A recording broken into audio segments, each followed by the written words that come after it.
Super Football Saturday Night Chrysler Scoreboard is brought to you by Conquest, the intercooled sports coupe built by Mitsubishi Motors Corporation and available only at Chrysler dealers.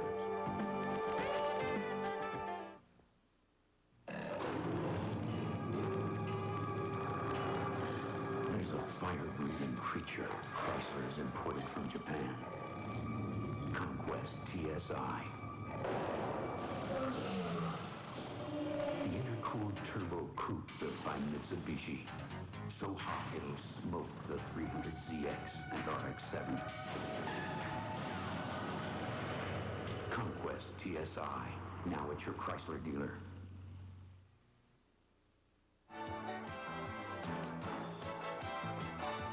Some big upsets in college football today. In Boulder, Colorado, it was the day they tore the goalpost down.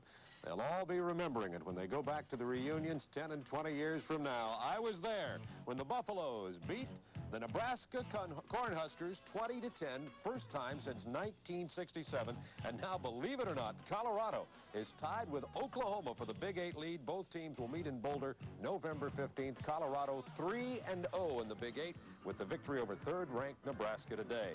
And another upset, this one not quite as big, however. This is Alabama-Penn State. Penn State getting the victory, and it was because of great rushing. 210 yards on the day. DJ Dozier here for 19. It was 7-3.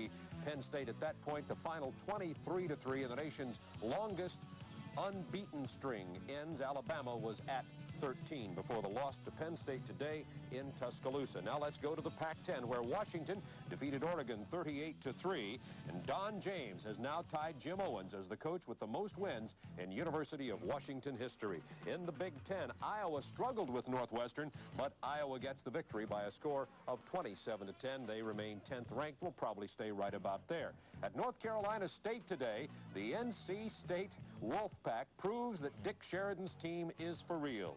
The end around Haywood Jeffries, for the 62-yard touchdown run. The final there, 27-3. North Carolina State gets the win over 16th-ranked Clemson. Now, Southern Cal and Stanford. This is out in the Pac-10. We're going to watch Rodney Peete rolling out and finding Eric Affolter open in the end zone. 18-yard TD reception, and Stanford loses to Southern Cal by a score of 10-0. Stanford had jumped out to its best start in 15 years at 4-0, but now goes to 5-2. Also in the Pac-10, UCLA gets 2 TD runs from Gaston Green, 2 from James Primus, and wins 40-16, 17th ranked in the nation. Texas A&M, no problem with Rice, 45-10 today. And also in the Southwest Conference, Texas with their first home win of the year, 27-24, an upset over SMU. In the Southwest Conference, we continue. Number 23, Baylor over TCU, 28-17. TCU hasn't won a game in the Southwest Conference since I was just a young man. And let's go to the Big Ten now. Michigan over Indiana, 38-14. Jimmy Harbaugh, the Michigan quarterback, was 16 of 24 for 300 yards, had 1 TD passing, 1 TD rushing, and Bob Perryman had 2 TDs on the ground for the Wolverines, and they remain one of the nation's few unbeaten teams. And it was Oklahoma over Iowa State with no trouble at all, 38-0. Tim Lasher kicked 5 extra points and 1 field goal and breaks the school scoring record of 140 set by Uwe von Schramm. Lasher now has 143 points for Oklahoma. You can almost break the record just kicking the points after the Oklahoma touchdowns. Time for one more score. Ohio State beating Minnesota today by a score of 33-0. It was Ohio State running rampant. Gophers were trying to win in Columbus for the first time since 1949. They're going to have to wait a while before they get that opportunity again, as it was Ohio State all the way. The defense was simply awesome. Also in the Big Ten, Wisconsin beating Illinois by a score of 15-9. The Illini committed 6 turnovers and gave up a safety, helping Wisconsin to a 15-9 homecoming win. And Maryland beat Duke by a score of 27-19. Stay with us, and we'll be right back.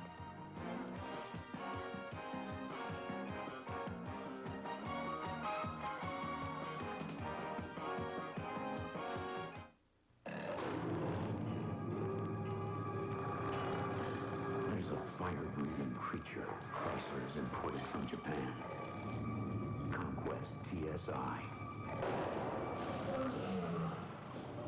The intercooled turbo coupe built by Mitsubishi. So hot it'll smoke the 300ZX and RX-7.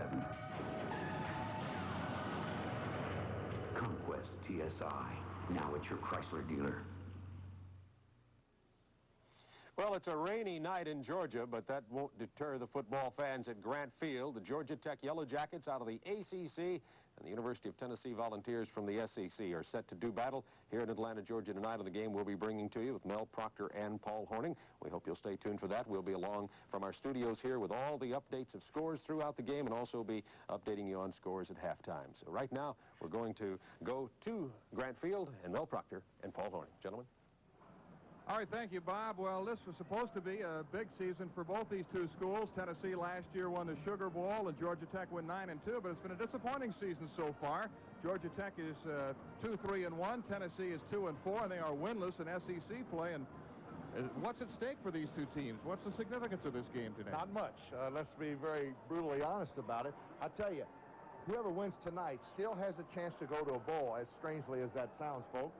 Tennessee is 2-4, and that is not too good if you're a fan in Knoxville, and Johnny Majors is well aware of the pressure there. As far as Bill Curry is concerned, he's 2-3-1, and when you look at the bowl situation, now that does sound crazy that these two teams probably have a chance to go to the bowl, but remember, folks, there are 19 bowls. That means that 38 teams in the United States will be playing after the season's over with, so, you know, if you're 6-5, a lot of 6-5 teams get invitations to bowls today.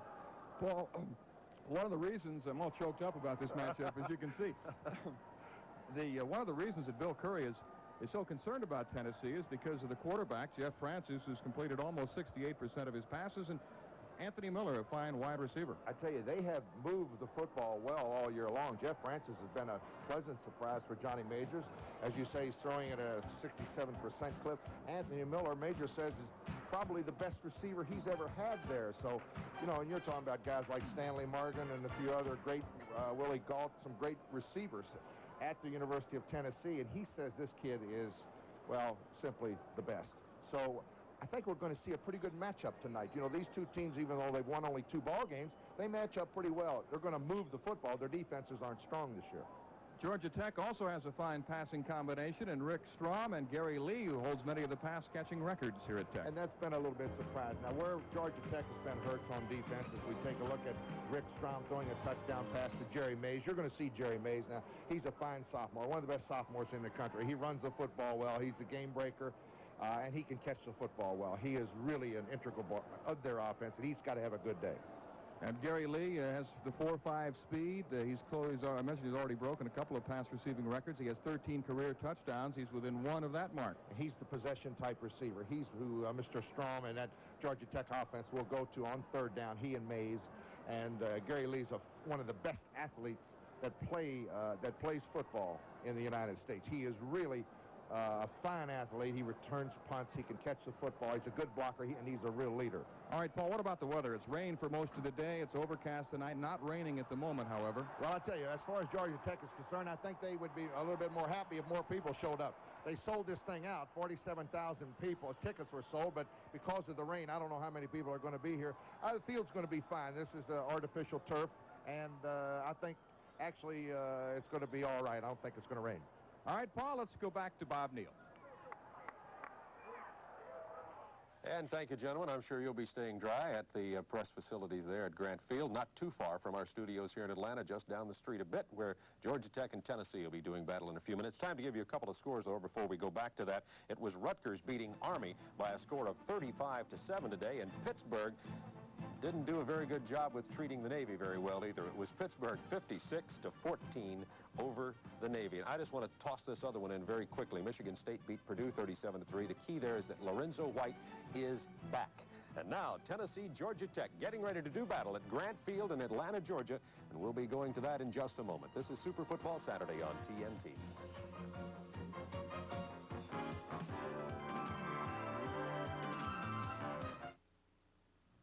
Now, the taste of lemonade, crisp, clean, refreshing, is in the ultimate thirst quencher, Gatorade. Gatorade is thirsty for that deep down body thirst. New lemonade-flavored Gatorade Thirst Quencher refreshes you with the light, crisp taste of lemonade, while it helps put back what your whole body's thirsty for. Gatorade is thirsty. Taste lemonade, lemonade, lemonade. For that deep down body thirst.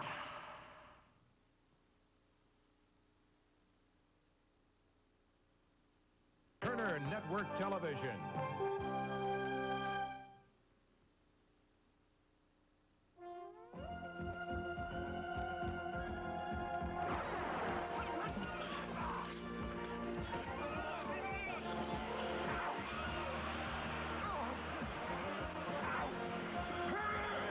Turner Network Television presents Super Football Saturday Night. Tonight's game features the Tennessee Volunteers against the Georgia Tech Yellow Jackets. Brought to you by Ford and your Ford dealers, who invite you to come see the 1986 Ford cars and trucks. Have you driven a Ford lately?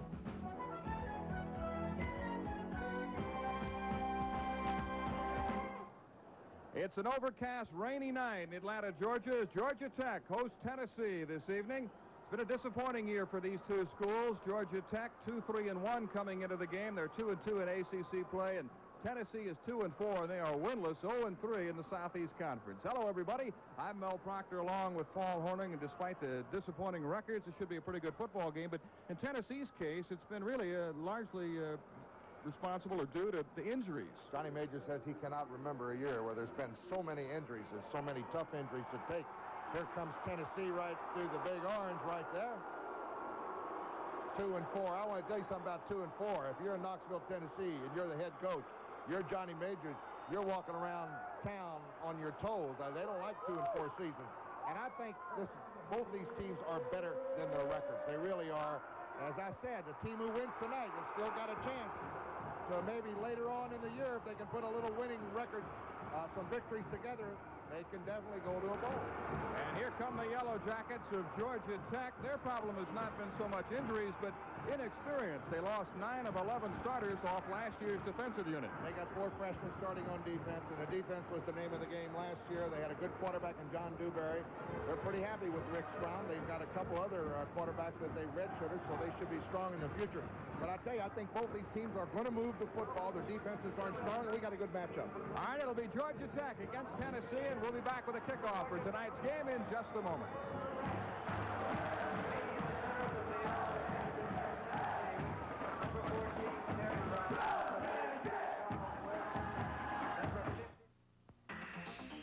The moment you see the award-winning Ford Taurus, you notice the difference in design.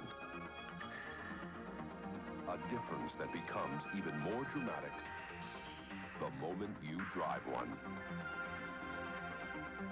Now we imagine others will eventually catch on, but they may never catch up. This is Taurus. Have you driven a Ford lately? Give me a light. That's not correct, Steve. Don't just ask for a light beer. Come on, give me a light.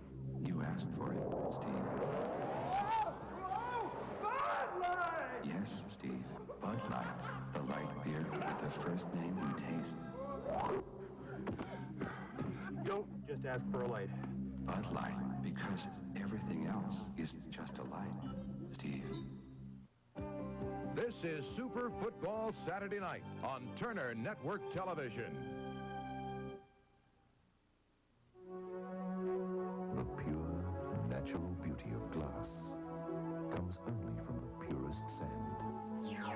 One of the few inexhaustible natural resources. And glass can be recycled again and again to bring you more and more of the good things that come in glass, just as their maker intended. Brought to you by the people who make glass containers naturally. Today's small cars are tougher than ever on oil. Their high-compression engines not only rev high, they can run hotter than regular small car engines. Their searing heat can begin to break down an oil immediately. That's why there's Castrol, the only leading motor oil that in every grade provides maximum protection against viscosity and thermal breakdown. So use Castrol before your engine does something to get you heated up. Castrol, engineered for today's smaller cars. It has rained all afternoon. It is not raining at the moment, but very high humidity this evening.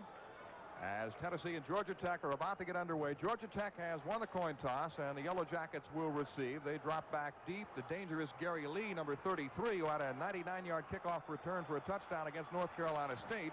And last year he had a 95-yarder for a TD against Georgia. Number 25 is Corey Collier. Tech lost Auburn last week, 31-10, while Tennessee was routed by Alabama, 56-28. Carlos Revesz, the younger brother of Miami Dolphin kicker Fuad Revesz, who played here at Tennessee, will kick off. It will be Gary Lee at the 4. There was some running room out to the 25-30 and knocked out of bounds near the 35-yard line by Terry McDaniel, but a good run back for Gary Lee as Rick Strom heads into the huddle. He's been very consistent for him all 4 years. Here's take a look at Georgia Tech's backfield and receivers, and there's Gary Lee. He's the big man. He's the big play man, and Jerry Mays, the tailback's a good one. The All-American center, John Davis, a 300-pounder, a converted tackle. Is he something? Number 1 draft choice right there, folks. First down for the Yellow Jackets. Corey Collier, Malcolm King are the running backs. 5-2 defense. Handoff is to Jerry Mays, who is in there. Blocking. Right up the middle, behind John Davis, 6'5", 200. They got him listed 260. He's bigger than that. Robbie Scott missed 3 games with a broken leg, but he's back and playing extremely well. Dale Jones, an all-Southeastern Conference selection a year ago at linebacker. Secondary with Ron McDaniel, Benton, and Davis. Defense has been a real disappointment for Tennessee this year.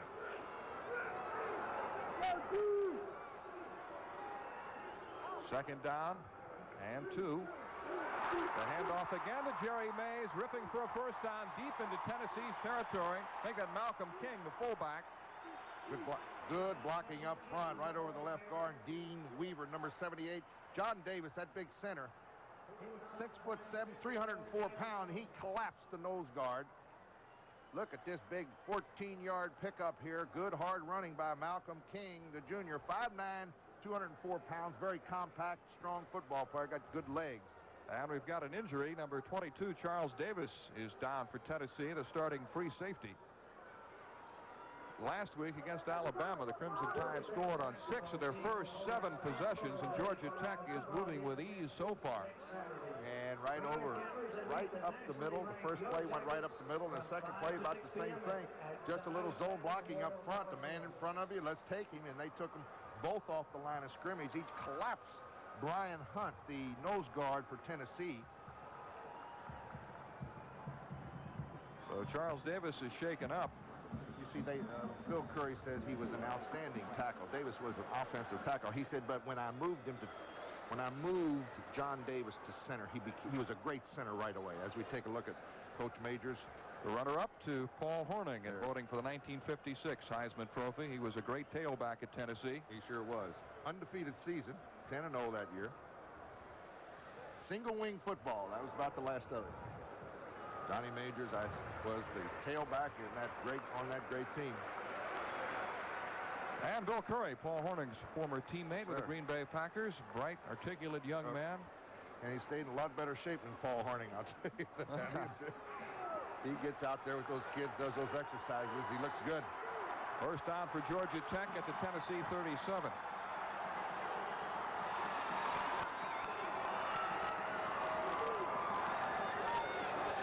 In motion is Richard Hills. And the handoff is to Jerry Mays, and he fumbles the football. Jerry Mays Got it back recovered. By the way, the officials tonight, the referee is Ron Gilbert. Rosario Amato is the umpire. Ray Moon, the head linesman. The field judge is Pete Owens. William Booker, the line judge. Jerry McKee is the side judge. And the back judge is Robert Sandell. Eric Bearden, right guard, recovered the fumble. So it'll be second down and 7. 3 straight runs. That put the ball up. Why not? Alabama rushed for 457 yards against Tennessee last week. Rick Strom with plenty of time, and it's catch is made at the 15-yard line by Gary Lee. Well, we called him consistent. This kid just makes play after play. He's been doing it for 4 years. Gary Lee, great athlete, 6'2", 199 pounds. He's a senior from Albany, Georgia, and he makes a beautiful, beautiful diving catch over here. Alpha play action off the right side. He's going to come. You see the tight end. He's coming across, but he goes on downfield, a little deep square out. Look at this nice catch by Gary Lee. Doug Isom is in at wide receiver. He splits out to the right side along with Richard Hills. First down at the 15. Strom again with plenty of time. Swings it out of the backfield to Jerry Mays. Screen on a cutback inside the 10-yard line. Got a good block by Eric Beard in his right guard. It's just a quick running screen. And I'll tell you, has Georgia Tech been impressive here offensively, huh? Moving with no problem. Kelly Ziegler made the tackle, and Johnny Majors is concerned about his defense. It's happened to him all year long. Sports Illustrated this week voted Tennessee as the flop of the year in college football, and I asked Johnny Majors about that, and he said, we can't be concerned with fighting windmills. Yes. We've got to concentrate on hitting the bullseye, but he said the defense first has to find the bullseye. Well, they won the SEC last year, and what an upset, a big win. Jerry Mays slipped, trying to cut back inside the 5-yard line. Charles Kimbrough on the stop. If I remember correctly, you correct me, Mel, they were pretty big underdogs, weren't they, against Miami in the bowl game, and they kind of had an easy time, an easy win. 35-7. Very surprising. So Majors had a great year, and to come back and to have this staring him in the face is strong. 2 and 4. First and goal to go at the 3-yard line. Malcolm King and Jerry Mays are the running backs. The handoff is to King, the fullback, hit at the line of scrimmage, and he really took a hit. Saw that stat a moment ago, Paul. The last 25 times the opposition has had the ball inside the 20, they have scored, which is incredible. Milton Gordon making a start. A freshman made the tackle, number 52. And watch his tackle. This is a good one. Look at him fill the hole right there. That's the way a linebacker's reading those blocks. Steps right in to fill the hole. A great tackle by Milton Gordon. Gain of 1 yard at second and goal to go from the 2. Corey Collier, number 25, is in the backfield now along with King.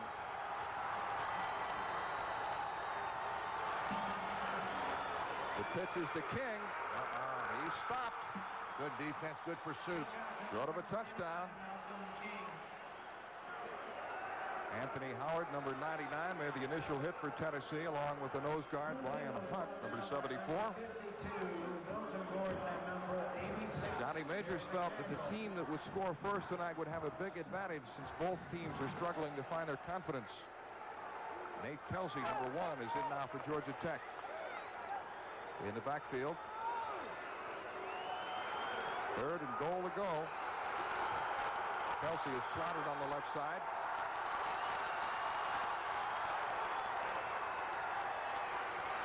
Bootleg. Strong to throw into the end zone. It's juggled and it's incomplete as he tried to connect with fullback Malcolm King. He went to the wrong man. Number 40, a tight end, Tim Mannion, was wide open. Absolutely wide open, Mel, about 8 yards deep in the end zone. He was back there all by himself. Let's see if we can pick it up here. Here comes the rollout. Now he goes to his up man. Now back to the left. Little pass was a little out in front, but I don't think he would have scored. That pass has to be thrown on target to give the receiver a chance to catch the ball quickly and then turn upfield to get into the end zone. But he picked out the wrong man. The tight end was wide open for 6. David Bell is in to try a field goal from this range. He is 2 for 3. He has 29 career field goals at Georgia Tech, now tied with Ron Rice. So if he converts this one, he will take over the top spot. Darrell Gast is holding for him, and the officials call for a timeout. All it is an extra point. It's moved over about 3 yards to the right. Delay of game against Tech. With too much time. Put them backfire. Kickers hate that, I tell you. Even though it's an easy field goal, it just gets you out of the rhythm. You have to kick it. All of a sudden it's to 5 yards. It's not that much more difficult to kick 5 yards back. But I think Tennessee declined the penalty. They want to keep that angle. This will be a 19-yard field goal attempt by David Bell, a senior from Athens, Georgia. He missed it. It's no good. Wide to the left. He missed it. That's why they kept that angle there, folks. They turned down the 5-yard penalty because it does give them a little bit better angle inside the 10-yard line. So after marching downfield, Georgia Tech able to get inside the 10, but unable to score. Trying to settle for a field goal, and Bell missed it. So we are scoreless. The 10-18 mark of the first quarter. This is Super Football Saturday night on TNT. Bye-bye. Being a big brother taught me responsibility real fast. I take my little sister to ballet, music lessons. I watched her grow up. And boy, the questions she had. I didn't have all the answers, but I was there. Maybe that's why I enjoy being a Delta Redcoat. I get a great feeling out of helping people. Only now, I take my daughter to ballet. Delta gets you there. We get you there with care. It's been a long day, Walter. But I know you still got something left. Yeah, you've got energy from 100% whole wheat. Wheaties energy. Hey there, Walter. Turn it on. Wheaties keeps you keeping on. Folks is all out good whole wheat. Now go tell your mama what the big boys do. Tonight's game is a sellout here at Grant Field. 46,000 is capacity, but as you can see, many people have decided to stay home tonight, stay out of the rain, and stay dry. Well, Tennessee takes over their first possession at the 20-yard line. Jeff Francis is the quarterback. Keith Davis and Charles Wilson the running backs, and they go with 3 wide receivers. Georgia Tech will have to be very concerned about the deep speed of Tennessee's wideouts. This is Charles Wilson carrying on first down. Really had injury problems, have the Volunteers. At one time or another, 4 different backs have been hurt. A lot of speed with Clinkscales and Miller. Bruce Wilkerson, an all Southeastern Conference selection a year ago. Harry Galbraith is having a terrific year, according to Johnny Majors. Good offensive line. In fact, that area has pleased Coach Majors the most. He said if the rest of our club is playing like the offensive line, we have no problems. Hand off to Keith Davis, the tailback. Tackle made by number 75, Travis Moody, one of 3 freshmen in the starting lineup who are from Tennessee for Georgia Tech. Jurgensen, Ambrose, Moody, and Mullen up front. Moody is from Memphis, Tennessee. Willis Crockett returns to action last week after missing the last 2 games with knee injury. Rutland, Shamblin, Thomas, and Harrison. Gerald Shamblin starting in the secondary at cornerback this week. 3rd down and 1.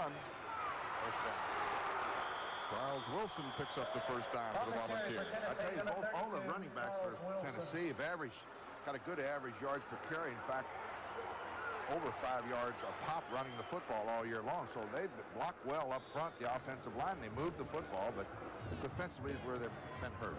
Jeff Francis, a sophomore from Mount Prospect, Illinois. Last year he played behind Tony Robinson and Darrell Dickey. And Johnny Major says he's the most confident sophomore quarterback I have ever coached.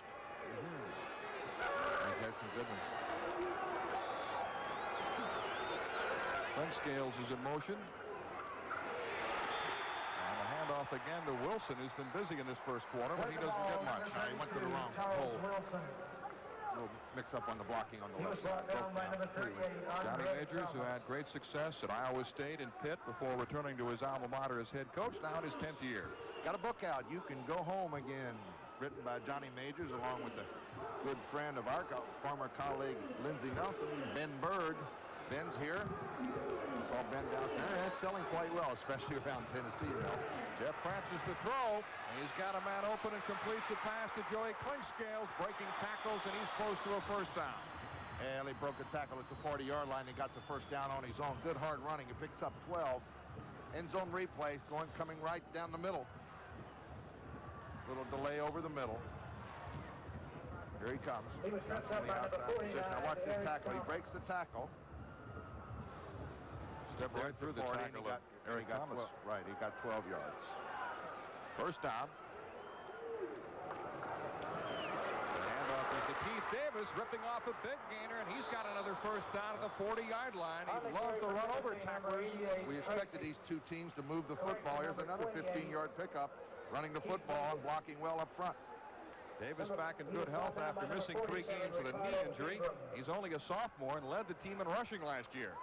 He became the first Tennessee freshman to rush for over 100 yards in a game. He did it 3 times as a freshman. Jeff Francis to throw. Screen set up. It looked like a screen pass they were attempting to set up, but it was thrown too low for Keith Davis. Georgia Tech defense smelled it out right away. Very wisely, Jeff Francis intentionally grounded that ball. Big number 79, Willie Burks, a 260-pound freshman, checks in for Bill Curry's Georgia Tech defense. Second down and 10. In giving up 56 points to Alabama last week, the most points allowed by Tennessee since 1893. They got off to a rough start that year. They lost their first 4 games, 56-0, 64-0, 70-0, and 60-0. Handoff is to fullback Charles Wilson, who can play either spot in the backfield, back or fullback. Very versatile back, good runner, good receiver. Picked up 3 tough yards. Andre Thomas made the tackle. Johnny Major says in terms of injuries, this is the worst year he's ever experienced in 18 years as a collegiate head coach. He's never seen anything like it. They had 10 players sit out practice Monday because of injuries. He had 5 starters who didn't play on defense last week.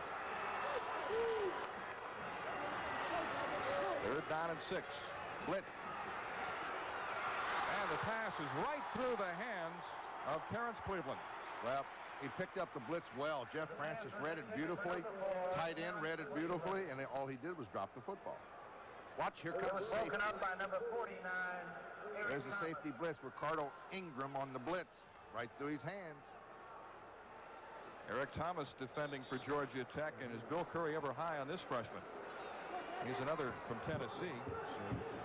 Place kicker, Carlos Revez lines up. Last year he kicked a 51-yarder in the final 4 seconds to tie the score at 6-6, and that's the way it ended between these 2 schools, and this is a long one. A 53-yarder. Randy Sanders holding for him, and the kick is running out of gas, and it is no good. He's had a bad year. Revez is now 3 for 9 in field goal attempts.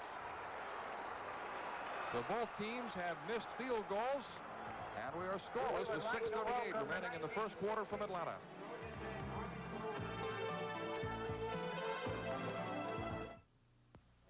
Give me a light.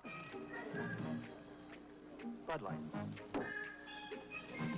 If you just ask for a light beer, you never know what you'll get. Pitcher of light. Bud Light. So if you want the list fill-in light beer with the first name and taste, don't just ask for a light beer. Give me a light. Ask them to bring out their best. Bud Light. Bud Light. Because everything else is just a light. There's another kind of Ford Tempo, specializing in sheer exuberance. Ford Tempo Sport GL. Its high output engine and road handling suspension tell you it wants to be driven. Ford Tempo Sport GL. Think of it as fun in a distinctively different form. Ford Tempo Sport GL. Have you driven a Ford lately? Georgia Tech takes over following a missed 53-yard field goal by Carlos Revez. Rick Strom at the controls for Tech. He's completed 2 of 3 passes for 28 yards. First down at the 36. To the up man, Malcolm King. Looks like somebody got hold of his face mask. Eric Thomas right there, 49. Kelly Ziegler made the tackle.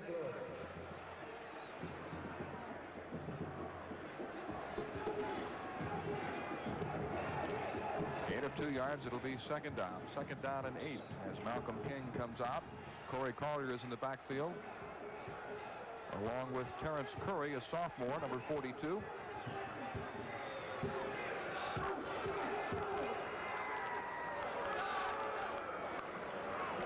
Option play. Strom on the pitch to Collier, trying to get outside. And he's chased out at the 44-yard line by Charles Benton. Good run by Corey Collier, a senior from Columbus, Georgia. They strung the option play out pretty good. Came up short of the first down. Be short by about a yard. About a yard and a half, so it'll be third down. Big play for Georgia Tech. No score, first quarter action from Grant Field in Atlanta.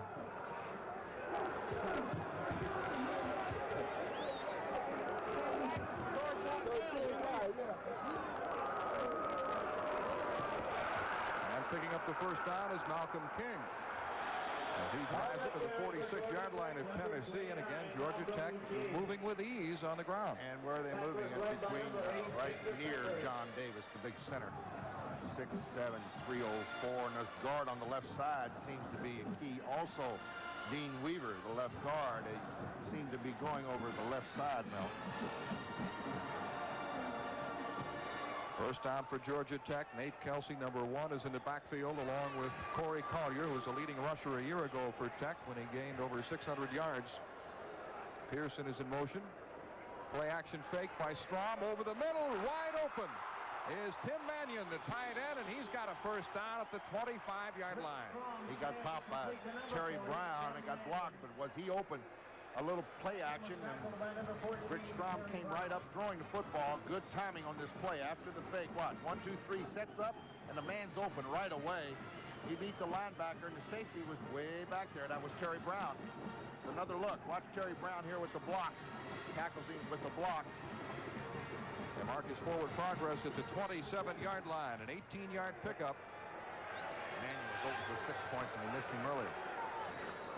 And the pitch is to Collier with Kelsey blocking for him. Good blocking. Down the sidelines he goes and out of bounds near the 20 at the 18-yard line. Terry McDaniel finally chased him out. Well, I love to see a play like that, Mel. I mean, that is very good offensive blocking, and it's just the way they draw it up on the board. It worked perfectly. Everybody did his job, it seems. And as you called it, very good block by Nate Kelsey, the up back. A lot of upsets today. Colorado upset Nebraska 20-10. They'll be celebrating in Boulder, Colorado tonight. And Colorado State beat Wyoming. Second down and 2 for Georgia Tech. Toby Pearson again in motion. Corey Collier is hit, but moves forward close to a first down. Well, he really got a good hit. Who was it? Collier was hit first by number 30, Cedric Klein. Cedric Klein is the man who hit him, number 30, a freshman. Cedric Klein, good hit.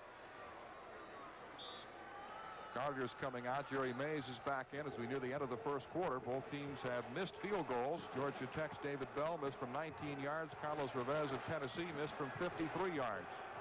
Third down and 1. They didn't quite get enough yardage for the first down. And guess where they're going to go? Right Quarterback there. sneak. Rick Strom trying to do it himself. Kelly Ziegler made the tackle, but he just followed his big center, John Davis. And, of course, it's the best call when you got short yardage, because you very seldom see a short yardage quarterback sneak a home team where the referee doesn't give it to them. So let's see if it is. They always get a little bit of edge on the mark at home. It's just the way it happens. That's why coaches like to call quarterback sneaks on the goal line at home. Apparently, Paul, they're not going to measure for it. He's a little short. Well, it's fourth down and a yard, and they're going to try to keep this drive alive rather than attempting to kick a field goal. They needed a long 2 yards on that quarterback sneak. And I guess Bill Curry's thinking is, I got John Davis, 2 quarterback sneaks. They can't stop me for that. We'll see. Another quarterback sneak, and it looks like he's got the first down. Kelly Ziegler again made the tackle. Major says, well, there's not much you can do about that. I mean, the kid fires off the football. Look at this center. He's quick. He's first one off the football, and he weighs 304 pounds. All the scouts say he'll be a #1 draft choice. They call John Davis the refrigerator mover, and there he is. A couple of years ago against Clemson, William the Refrigerator Perry was playing for Clemson, and Davis moved him around, so they dubbed him the refrigerator mover. And Jerry Mays is cut down as he tries to run the right side. Dave Jones made a good move. He got blocked by Nate Kelsey, then spun off the block and made the tackle. Robbie Scott, right. Scott's quite a story. He broke his leg earlier this year, missed only 3 games. They also had an open date, so he missed 4 weeks and came back, and he's playing great, according to Johnny Majors. He's their best defensive lineman, number 65. Second down and 10. Richard Hill splits wide to the right.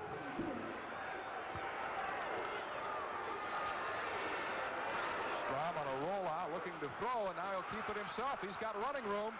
inside the 10 and out of bounds at about the 7-yard line. Good run by Rick Strom, who has 4.6 speed in the 40. I tell you, he made a very fine move here. He needed 11 yards.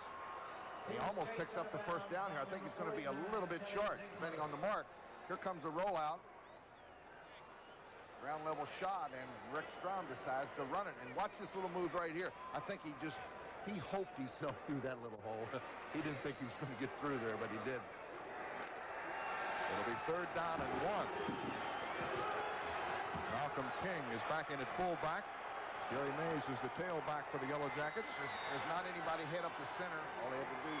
King ripping through a gaping hole down near the end zone before he's driven back. And what great blocking by that offensive line. Milton Gordon made the tackle for Tennessee. There's a right guard, right tackle. Good block by Mitch Waters, the right tackle. Look at him, 64. He just collapses his man to the outside, and what a hole on the inside for Malcolm King. He almost gets in for 6. With just over 2 minutes remaining in the first quarter, it is 1st down, goal to go at the 2-yard line for Georgia Tech. Touchdown. Into the end zone for a touchdown is the fullback Malcolm King, and Georgia Tech takes the lead. For King, his 2nd touchdown of the year. Johnny Majors is pacing the sidelines, concerned at Tech's ability to move the football with ease against his Tennessee defense. And hoping his offenses can do the same. That's what the game matches up. 2 good moving offenses, and we've seen it here in the first quarter. Here it comes off the left side. Gets a standoff block by Dave Jones. He comes back on the inside. He got over. David Bell, who earlier missed a field goal, is in to try the point after with Darrell Gass, the backup quarterback, holding. And it is now 7-0 in favor of Georgia Tech with 2:02 remaining in the first quarter from Atlanta. This is Super Football Saturday night on TNT.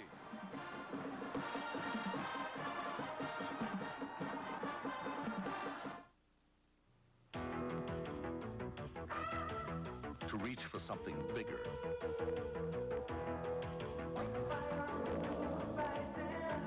To master a more challenging world. To feel the confidence and pride of knowing who you are, what you can do. Show the world your U.S. Navy. Live the adventure. Call 1-800-327-NAVY. Oh, those Hollywood nights. Now held over for November on Superstation WTBS. Every weeknight, check your local listings for movies like 30 Seconds Over Tokyo, the original King Kong, The Fighting Sullivans, the world premiere of The Maltese Falcon for the first time ever in color, The Guns of Navarone, and the holiday classic Miracle on 34th Street. With Hollywood nights all November long, you just got to keep your eye on Superstation WTBS. Several substantial upsets in college football today. One in the ACC, where North Carolina State defeated Clemson 27-3. NC State goes now to 4-1 in the conference, and it was Southern Cal 10-0 over Stanford. Thank you, Bob Neal. The score, Georgia Tech leading 7-0. First quarter action from Atlanta. Well, that Bob Neal, he just does everything, doesn't he? Mr. Versatility. He's back in the studio this week. Wow. He's our Brent Musburg. He just does everything. Anthony Miller awaiting the kickoff by David Bell. Miller, a junior college transfer from Pasadena City College in California, where he was also a track star. And Neal will kill me when he sees me, too. He'll be seeing you later tonight. Don't forget, this is in essence a home game. That's right. Miller in the end zone, and he will not run it out. So Tennessee will have the ball at the 20-yard line. Tennessee really suffering some hard times, losing 2 in a row. They were beaten by Army 25-21, losing the game in the last 35 seconds, and then were blown out by Alabama last week 56-28. And they're having difficulty on defense again early tonight. Malcolm King capping a 12-play, 64-yard drive, going over from the 2 to give Tech the lead.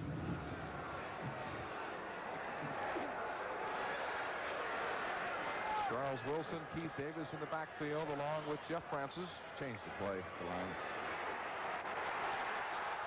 And it's Keith Davis on first down. Mark White, inside linebacker, made the stop for Georgia Tech. Davis, a sophomore from Nashville. Well, they got a lot of young people in that defense. Take a look at Johnny Majors. Got the sport coat off now. He's got the rain jacket on. Changed his luck a little. Think they aren't superstitious. They're crazy. And the athletes are very, very superstitious. On second down and 9, Francis on a rollout looking to throw, but can't find anyone open, and he's knocked out of bounds at the 24 by Kyle Ambrose. Bill Curry said even though Tennessee is struggling, he's worried about the Volunteers because Johnny Majors is still the head coach and because Jeff Francis has completed nearly 68% of his passes. So he said they're just waiting to break loose, and he hopes that it doesn't happen tonight. And the guy who may break it loose for him is Anthony Miller. He hasn't had his hands on the football yet. 6 foot tall, 180 pounds, a junior college transfer, and he can fly. Number 7, top of your screen. On third down, Francis with time. Great protection. Pass is complete to Joey Kinkscales, the second leading receiver. He had 20 receptions coming into the game, trailing only Anthony Miller. A little zip on that one, little hook pattern, and he popped it right in there. First down. Anthony Miller, there's a good look at him. He's being double covered, so to speak, folks. There's a couple black jerseys watching him wherever he lines up, especially on passing situations. First down at the 32-yard line. Georgia Tech leading 7-0. Kinkscales with 2 receptions for 20 yards so far. Francis stepping up and unloading long. Pass is underthrown. Could have been picked off, but Reggie Rutland couldn't hold it. It could have been offensive interference there, too. Anthony Miller was the intended receiver, but that pass was running out of steam, and Francis just couldn't get it there. They had him double covered. I was talking. Well, look at the 2 guys at the 38. Now watch. There's the short and long on him. Then they got a safety man over here. So he's being watched by 3 people over here. Number 16 should have had the interception. That's Reginald Rutland, but I think Anthony Miller had more to say about it than anybody. A little interference. Thomas Woods, number 5, is now in at wide receiver for Tennessee. Second down and 10. Like Francis may be changing the play. Exactly. Blitz. And the handoff is to Vando Davis, his first carry of the game. Stopped at the 35-yard line by Eric Thomas. Vando Davis, a freshman from Wilmington, Delaware, another sprinter with 4.4 speed in the 40s, a member of the track team at Tennessee. Keith Davis is back in at tailback. Third down and 8. Passing situation for Jeff Francis. Kinkscales is wide to the right. Woods split to the left along with Terrence Cleveland. Safety blitz. Here they come. Francis scrambling for it. He's stopped short of the first down by Steve Mullen, number 84, a freshman defensive tackle. His forward progress got up to about the 43.5-yard line, but his knee hit back between the 41 and the 42. It's going to be short, about a yard. They're going to have to punt. The kicking game has been a problem for Tennessee. Not only is Carlos Rivez having a bad year, and he's missed a field goal tonight, but their regular punter, Bob Garman, has a pulled hamstring and is not playing tonight. Jim Asman will do the punting, but we'll have to wait for his punt because the first quarter has come to an end. That's the end of the first period from Atlanta with a score. Georgia Tech 7, Tennessee nothing. And this is Super Football Saturday night on TNT. It's been a long day, Walter. But I know you still got something left. Yeah, you've got energy from 100% whole wheat. Wheaties energy. Hey there, Walter, turn it on. Wheaties keeps you keeping on. Folks is all out good whole wheat. Now go tell your mama what the big boys eat. I got it. Finally got my freedom. Minolta Freedom 3. Freedom. New and worry-free. Freedom. Auto-focusing. Freedom. Auto everything. Freedom. Click is all you do. Freedom. Freedom 3 comes through. Freedom. Freedom's what you got. Freedom to take your fair shot. The Minolta Freedom line of 35mm cameras. Only from the mind of Minolta.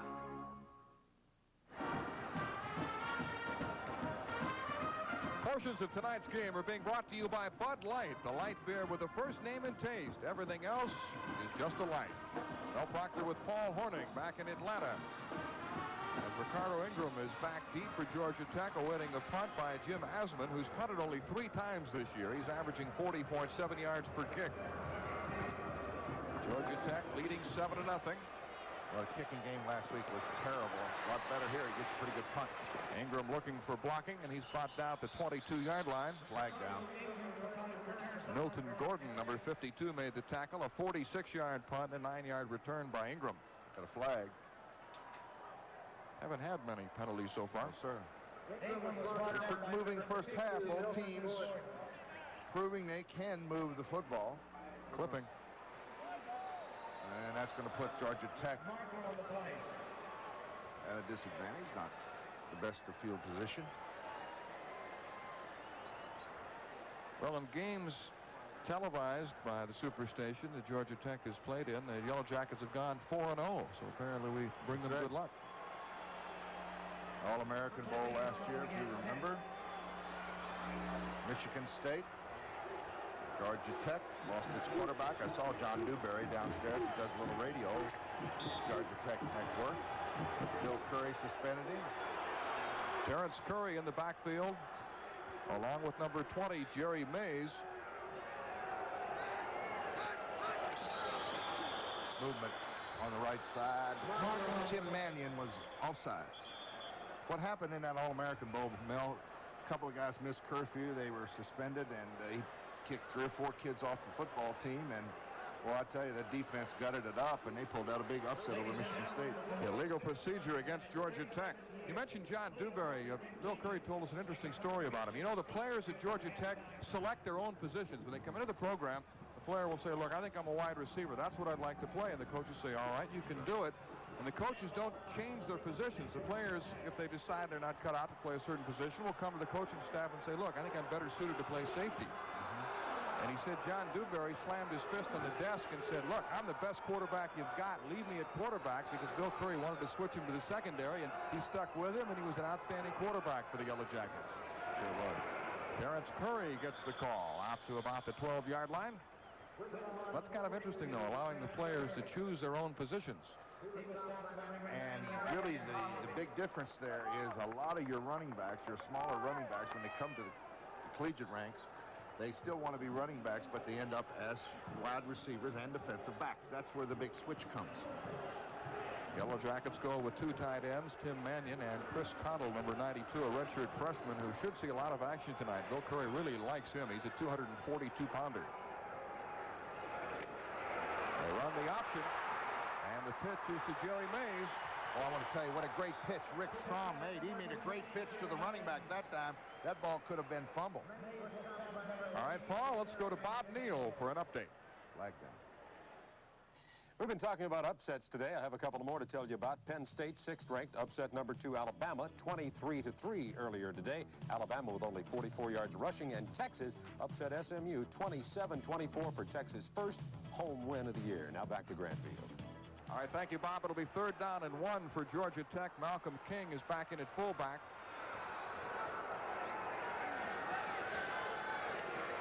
The handoff is to King, needing only a yard for a first down. He's got it, dragging tacklers for a couple of additional yards. Terry McDaniel was the first man to hit him, the left cornerback. See what they do with these tight ends today in college and pro football. And this started about 8 or 9 years ago. You see these big tight ends, they go in motion, and they're just an extra blocker at the point of attack. This is just good hard running by Malcolm King. There was a big hole right at the line of scrimmage, and then he just fought his way for an extra 5. Smokey, the blue tick hound. Okay. One of Paul's favorites. Good. I didn't know that. He was asking about you before the game. Said, have you seen Paul? He promised me a treat. There you go. Georgia Tech has taken a timeout, so with 13 minutes remaining in the second quarter, the Yellow Jackets will talk things over, leading 7-0.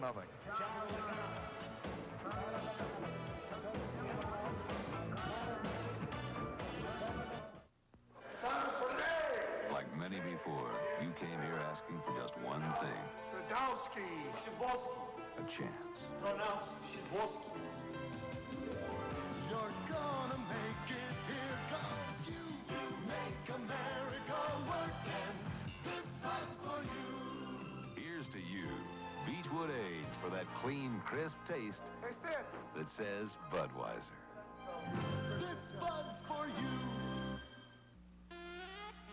I'm the first to leave my bed. Gotta get 'em dressed and fed. Give 'em all a little peck and some citrus hill select. And their day gets going and their juices get flowing with the day supply of vitamin C. When the juice is from the heart, it's a healthy way to start. Citrus hill select gets your juices flowing. Citrus hill select gets your juices flowing. Members of the Tennessee band wearing their rain jackets on a rainy night in Georgia. Georgia Tech with a football, leading 7-0. First down at the 29-yard line of the Yellow Jackets. It's not raining. It was. Rained all day. Stopped just before game time. Rick Strom with a play-action fake with time.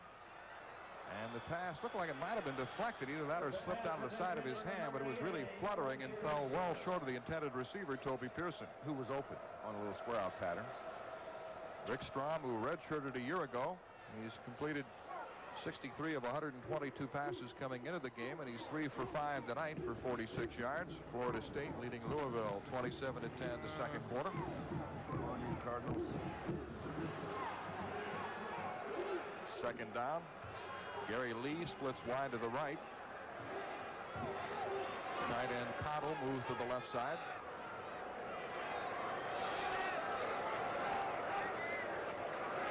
The pitch is to Corey Collier. Gets a good block from Malcolm King.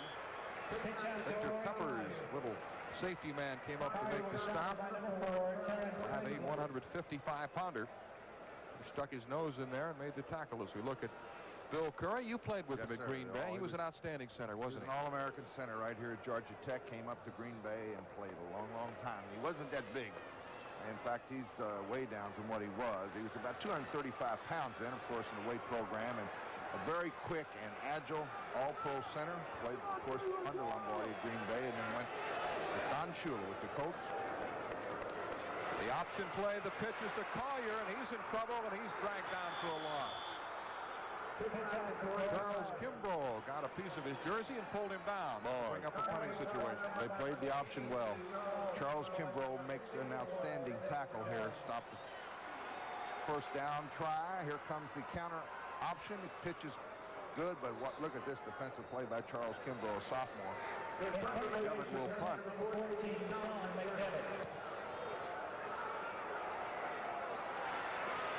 Thomas Woods has it at the 31-yard line. Got some room. There he goes. The punter, McDevitt, tried to stop him, and they finally bring him down at the 23-yard line. A great run by Woods, who broke a 60-yarder earlier this year against Auburn. Alonzo Watson finally made the tackle. You know, how many times have we seen punt returns? The best punt returns are usually the guy, when he catches the football, he breaks straight up the field. Whenever you see that return go on, he runs laterally around the field. That very seldom breaks one. This is the way you break a punt return, folks. 48-yard return, boy. Beautiful punt return. And he almost gets down here, although it's pretty good pursuit by that punt team to stop 6 points. First down for Tennessee at the 23-yard line. The pitch is to Keith Davis. Nothing doing. Georgia Tech defense really fired up now. Sean Smith made the tackle. A couple of members of that defense, Kyle Ambrose and Ricardo Ingram, are members of what is known as the Black Watch, a select group of defensive players that was started last year by Georgia Tech. Bill Curry and one of his assistants came up with the idea based on the spit and polish police who guard Edinburgh Castle in Scotland. Bill Curry had just returned from a trip to Scotland and was impressed by the guards, and so they dubbed the members of the defense the Black Watch. Here comes a blitz, and Francis is down for a big loss as Mike Rosamilia made the tackle. Lost 7 yards.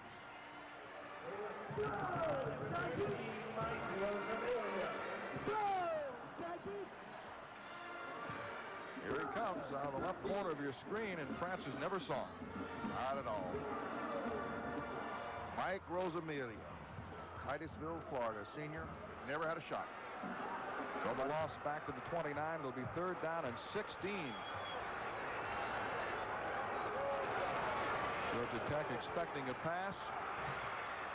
Francis throws, and a great catch at the 5-yard line by Joey Clinkscales. And now they say he was unable to hold on. It's incomplete. Apparently lost it as he hit the turf. Great try for it.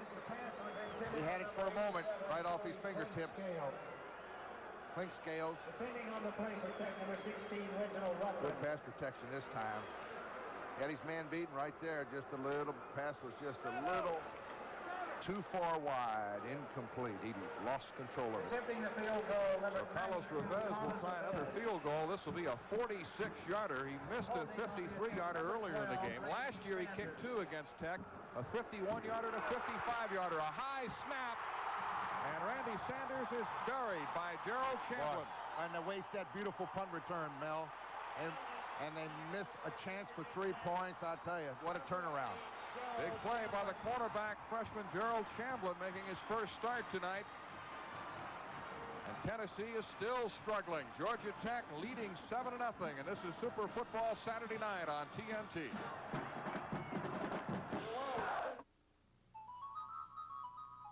Pure, natural glass protects the taste of the drinks inside.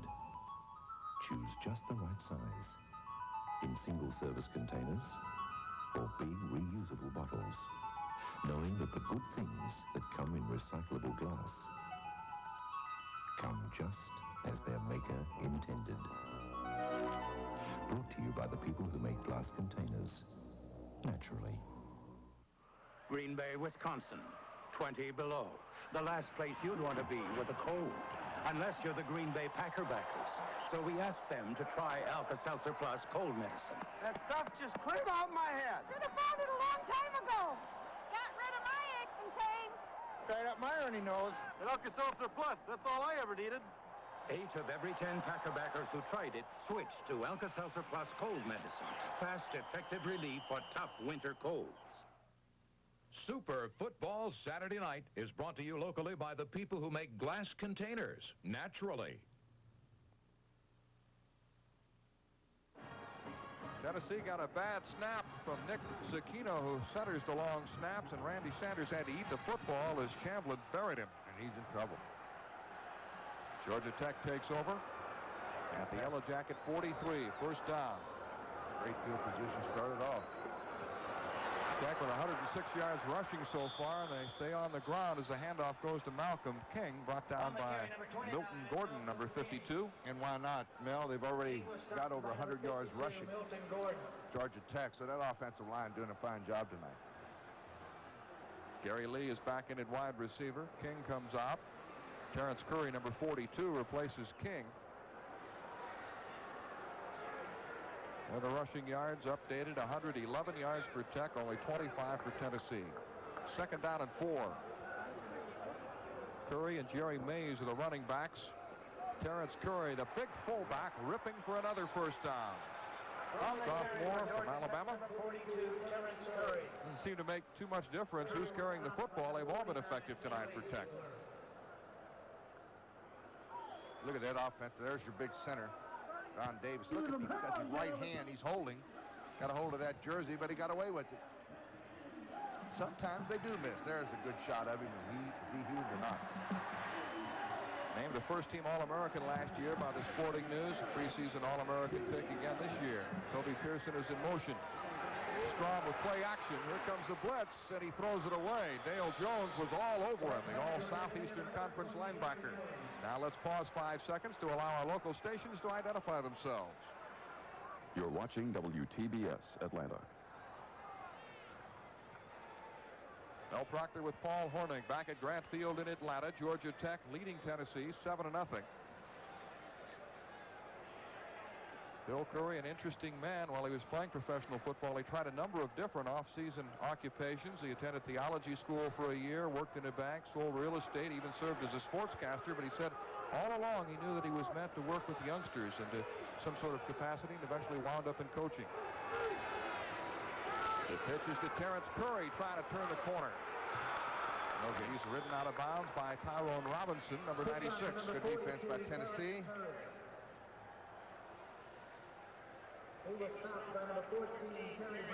No gain, so it'll be third down and 10.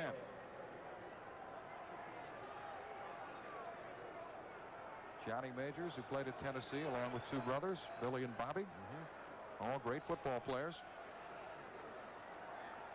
3rd down 10.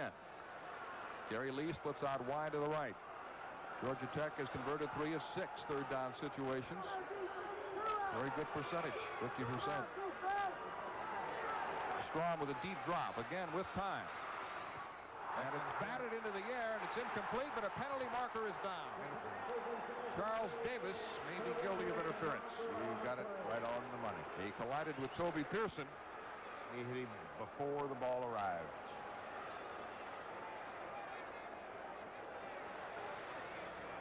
And back in Knoxville, a sigh of relief. Lindsey Nelson, who bleeds orange.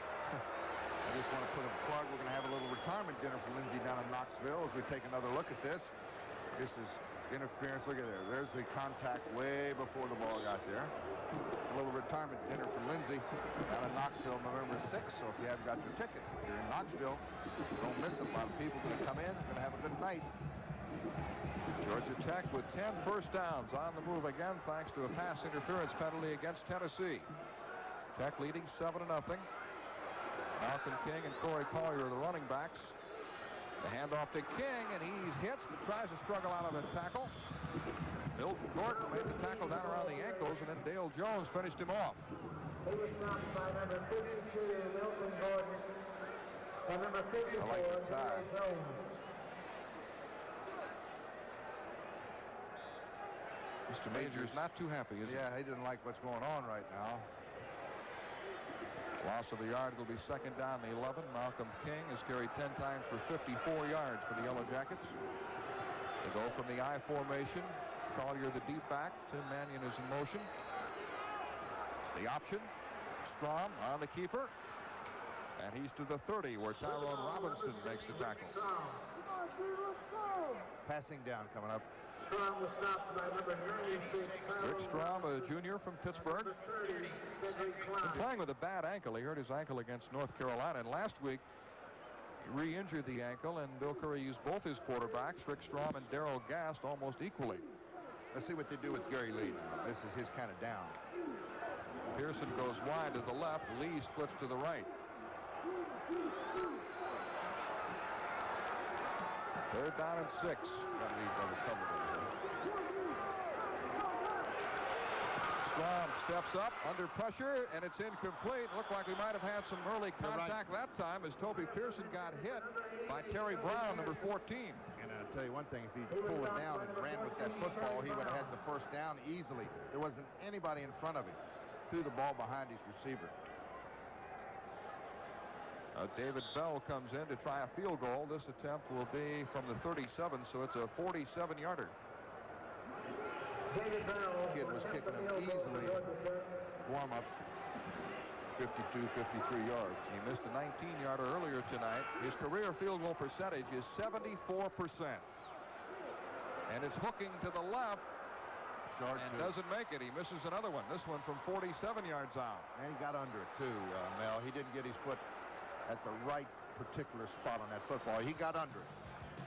Bell has missed his 2nd field goal of the game. It's still 7-0 in favor of Georgia Tech. Charlie, give me a light. Charlie, a Bud Light. If you just ask for a light beer, you never know what you'll get. Give me a light. Bud Light. Hey, thanks. So if you want the less filling light beer with the first name and taste, don't just ask for a light beer. I can have a light? Bud Light. Bud Light. Because everything else is just a light.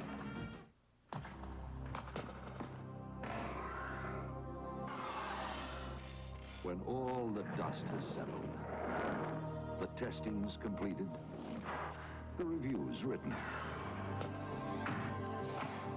The only real competition for this BMW are these BMWs.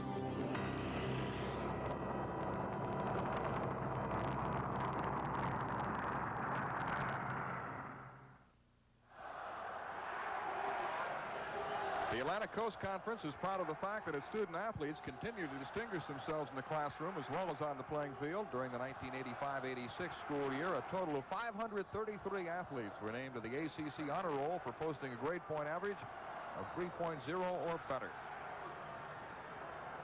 On first down, Jeff Francis back to throw with lots of time, and he guns it complete to Joey Clinkscales at midfield. He's got a first down. And 20 quick yards. They've got to start throwing the football a little bit. Georgia Tech very soft in the secondary, very loose back there in that zone. He picked up 21 yards, and you saw the big hole there. There wasn't anybody around him when he caught the football. I don't believe Anthony Miller has caught a pass, but Clinkscales has been very busy. Absolutely, and I tell you, they're just double covering wherever Anthony Miller goes. But he's going to catch one coming across that middle. The handoff is to the fullback, Charles Wilson, ripping for about 8 yards on first down. Paul Jurgensen, the left tackle, made the stop.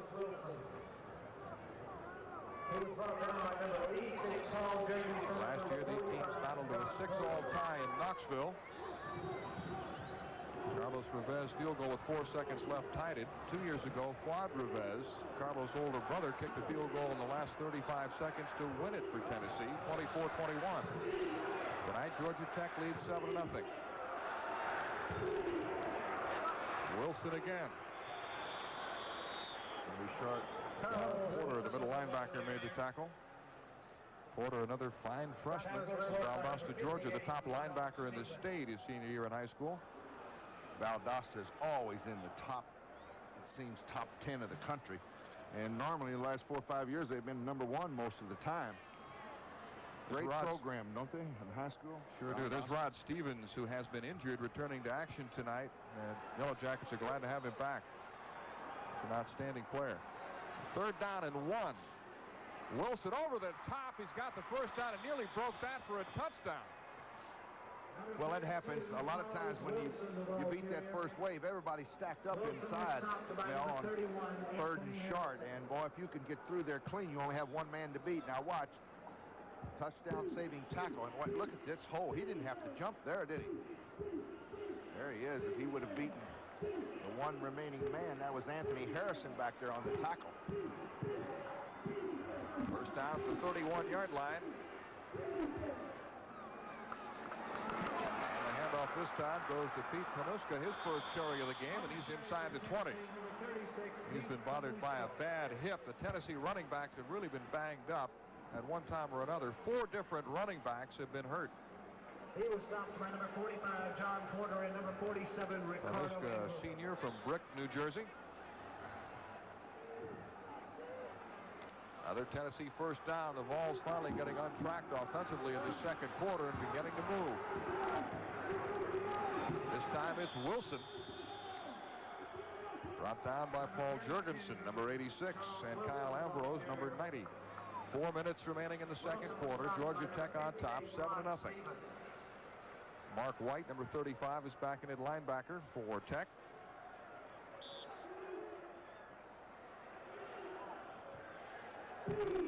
Second down and 6 yards to go. Miller splits out wide to the right along with Terrence Cleveland.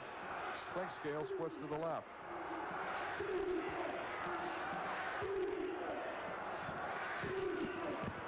The pitch is to Panuska on the cutback down to the 10-yard line.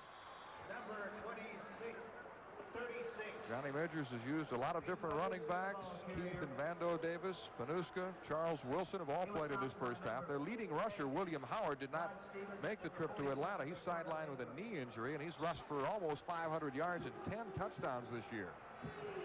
So they're without him.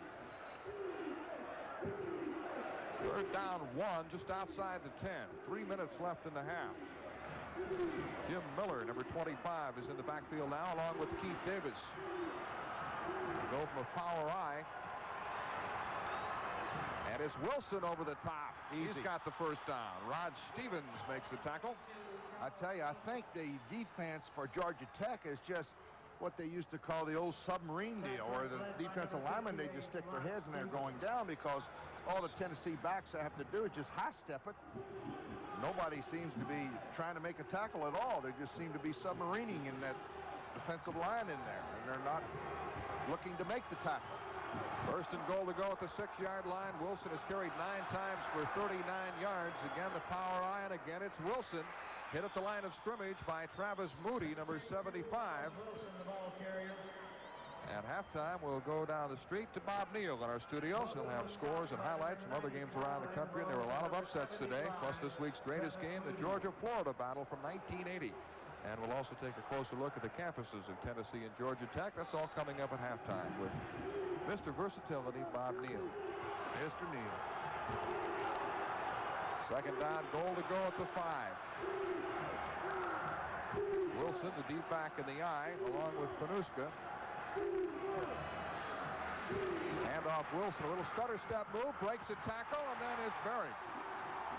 Didn't have much blocking and tried to do it by himself, and Mark White finally put him down. And I tell you, that play like that pumps up that defense. You see him starting to jump around a little bit. Take another shot low. Low angle shot. There's a good block on the linebacker, but he gets back up to get in on the tackle. That's Reginald Rutland, number 16, making a play. So it'll be third down, goal to go from the 5-yard line. Anthony Miller is wide to the right. Joey Clinkscale splits to the left. Keith Davis, now the deep back in the eye. They're going to take timeout. Sure, they were mixed up. Well, Jeff Francis calls a timeout. A very smart call, timeout, too. They need this third down play. It's 7-0 in favor of Georgia Tech as the Vols talk things over. This is Super Football Saturday night on TNT. I know I should be mature, Bobby. I mean, we just got engaged. But with you stationed overseas... It's only 18 months. Well, it's going to be the longest year and a half of my life. Saying goodbye is never easy, but with AT&T International Long Distance, it's easy to say hello. A 10-minute call to Japan can average just 95 cents a minute. Only AT&T keeps you this close anywhere in the world. The Superstation is the way to see the NBA at the Monday, it's the return of America's game, the NBA. World champion Boston, led by league MVP Larry Bird, clash with Dallas. Live at 7:35 p.m. Eastern on the Superstation. Monday. When you want to see the best, it's WTBS at the Hoop. Election Watch 86 on CNN. See the most extensive network election coverage beginning Tuesday, November 4th. Live on CNN. Al Proctor with Paul Hornung back at Grant Field in Atlanta. Tennessee threatening to score a third and goal situation for the Volunteers at the 5-yard line. Miller splits wide to the right. Clinkscales is split left. The lone running back is Wilson. Francis rolling out in trouble and throws into the end zone. That's touchdown. Joey Clinkscales. Great catch in the end zone, and Francis did a good job of getting rid of that ball under a lot of pressure. I tell you, that was a great delivery of a pass under pressure, as you said, Mel. He was on his way down, and he was almost in the grass, and Clinkscales came back to the football. He came back to it, made a nice catch here. You see it. Here we go. Roll out right. Now he's almost. Look at Clinkscales right there. His body protected the football with his body, came back, he was in the end zone when he made the catch.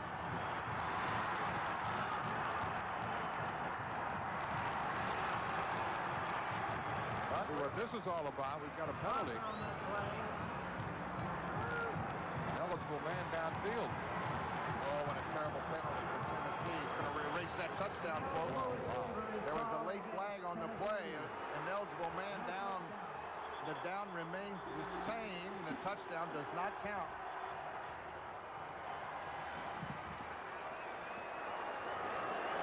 And now Georgia Tech will take a timeout. So we'll return to Grant Field with the score still. Georgia Tech 7 and Tennessee nothing.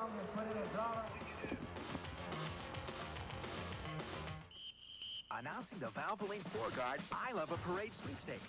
Win a trip for 4 to 4 of America's greatest parades. To enter, watch the next commercial and remember what the driver of the smoking car says. Then go to a participating store for details. Big parade this year. It's the economy.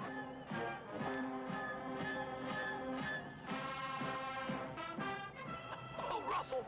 Russell, what kind of motor oil are you using? Motor oil is motor oil. Motor oil definitely is not motor oil. A four-cylinder engine works harder and needs the extra protection of specially formulated Valvoline 4-Guard. Not much of a parade this year. It's the economy. Oh, Russell!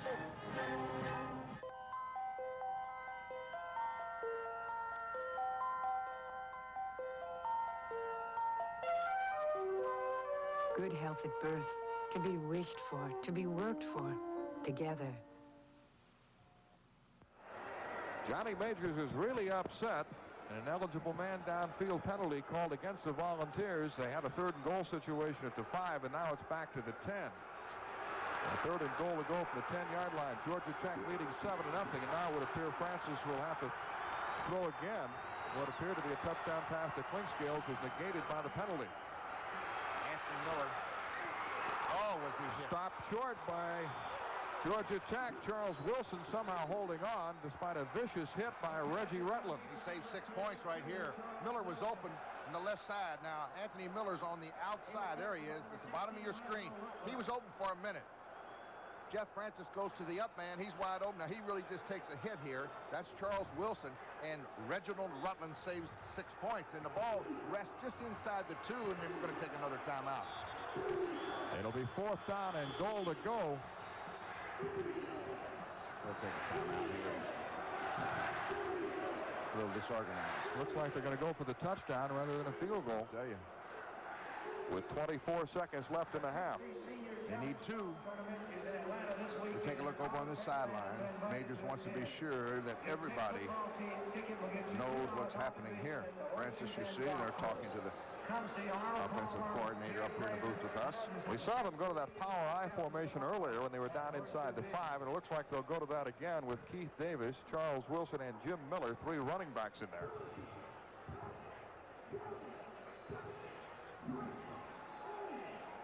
$7-0, Georgia Tech leading on a 2-yard run by Malcolm King. What in effect they're going to face here is 11-man line, because with the ball sitting inside the 2-yard line, if they do run it, you're going to have 11 men go after that football. Tennessee also puts a tackle, Kevin Simons, a 285-pounder at tight end to provide some extra blocking.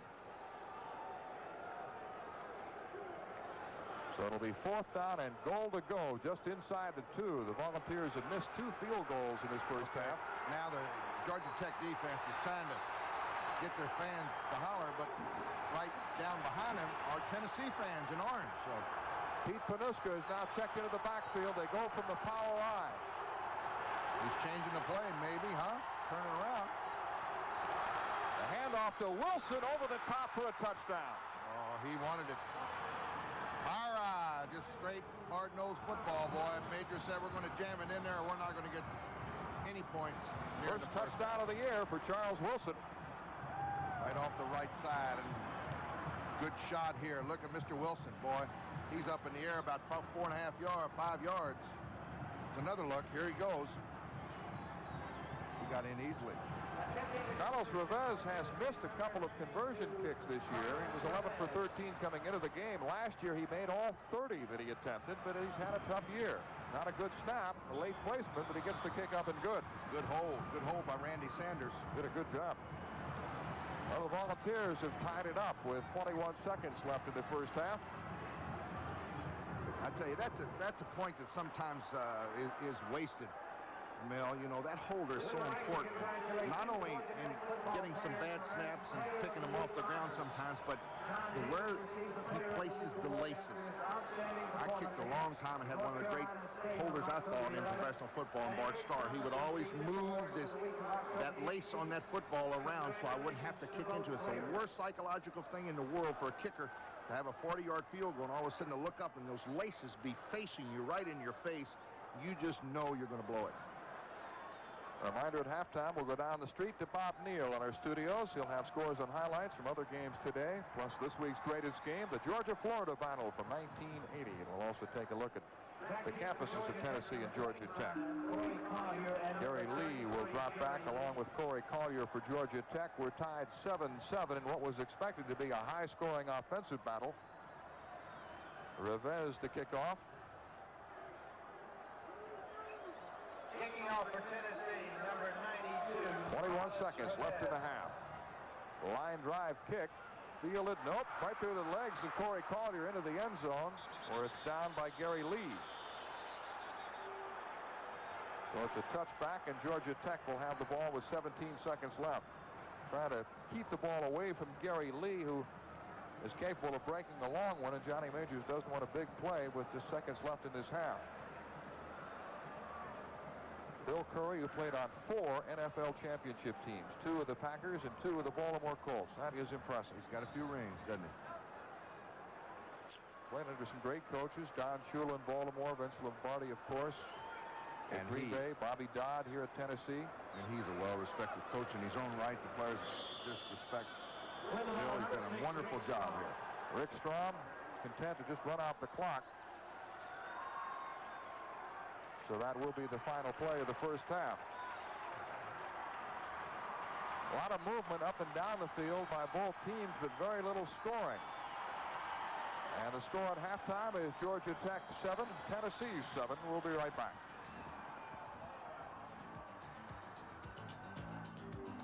Field in Atlanta, Georgia. Georgia Tech and Tennessee tied 7-all. Both teams have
Georgia Tech's normally reliable David Bell missed 2 field goals.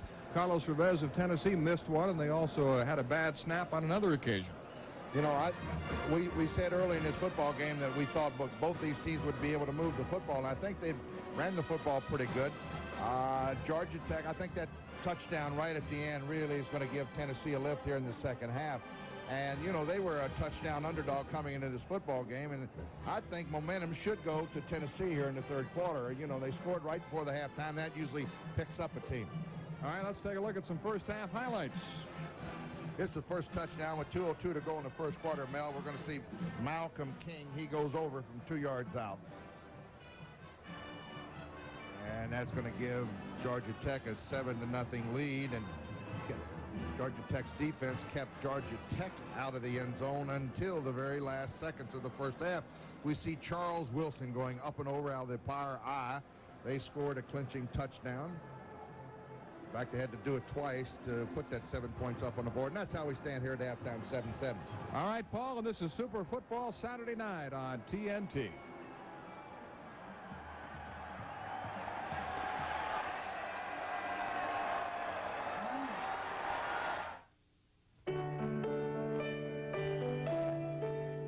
The American dream is one of hope and possibilities. We're GMAC, people who help make dreams come true. First, we made automobile financing easy. Now, home mortgages, financing for a boat, even MIC insurance to keep your dreams safe. We're the financial services people from General Motors. GMAC, official sponsor of America's dreams. You might get caught out in the middle of nowhere with a dead battery, but I won't. This is a Delco maintenance-free battery, and when this green eye is showing, it means I've got all the starting power I need, up to 770 cranking amps. If you think your battery's fading fast, I'd start thinking Delco. For the AC Delco retailer nearest you, just give me a call at 1-800-AC-DELCO. Never wait for trouble. It's been a long day, Walter. But I know you still got something left. Yeah, you've got energy from 100% whole wheat. Wheaties energy. Hey there, Walter, turn it on. Wheaties keeps you keeping on. Fruit is all that good whole wheat. Now go tell your mama what the big boys eat. Introducing Kodacolor VRG, film that captures the color of power.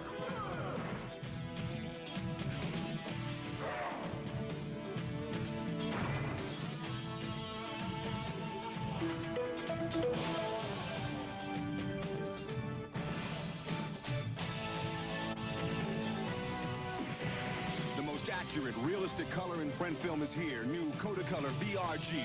The color of life. Welcome back to Grant Field in Atlanta. It's halftime. Tennessee and Georgia Tech tied 7-all. Last year, the game wound up in a tie, 6 apiece. And statistically, these teams have been very even in the first half. Well, Tech had 125 yards rushing in the first half, although I think we made a comment, Mel, at the beginning of the second quarter, they had 111. So that whole second quarter, the defense of Tennessee kind of came back. Look, they said it's 114 yards there, but officially they have 125 yards rushing. Time of possession just about even. Yep.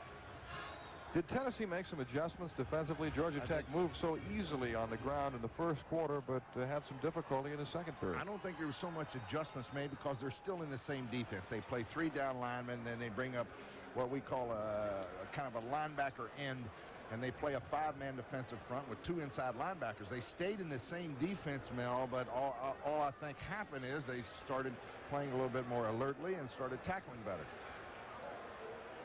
Anthony Miller is back deep for Tennessee, awaiting the kickoff by David Bell. And that is the weapon that I'm sure Johnny Majors talked about at halftime. They've got to get the football in his hands. He hasn't caught a pass. No receptions for Miller, who leads the team with 25 catches. And more impressive, 18-yard average per catch, 18.8 in fact. And here's David Bell's kickoff. Miller at the 4. And a penalty marker is down as Anthony Miller is tackled at the 22-yard line by Jay Martin of Georgia Tech. That's usually on the run back. Blocking, it's going to probably go against Tennessee. By the way, we've had some difficulties with a microphone being used tonight by referee Ron Gilbert. So if you're unable to hear him in the second half, that's the reason.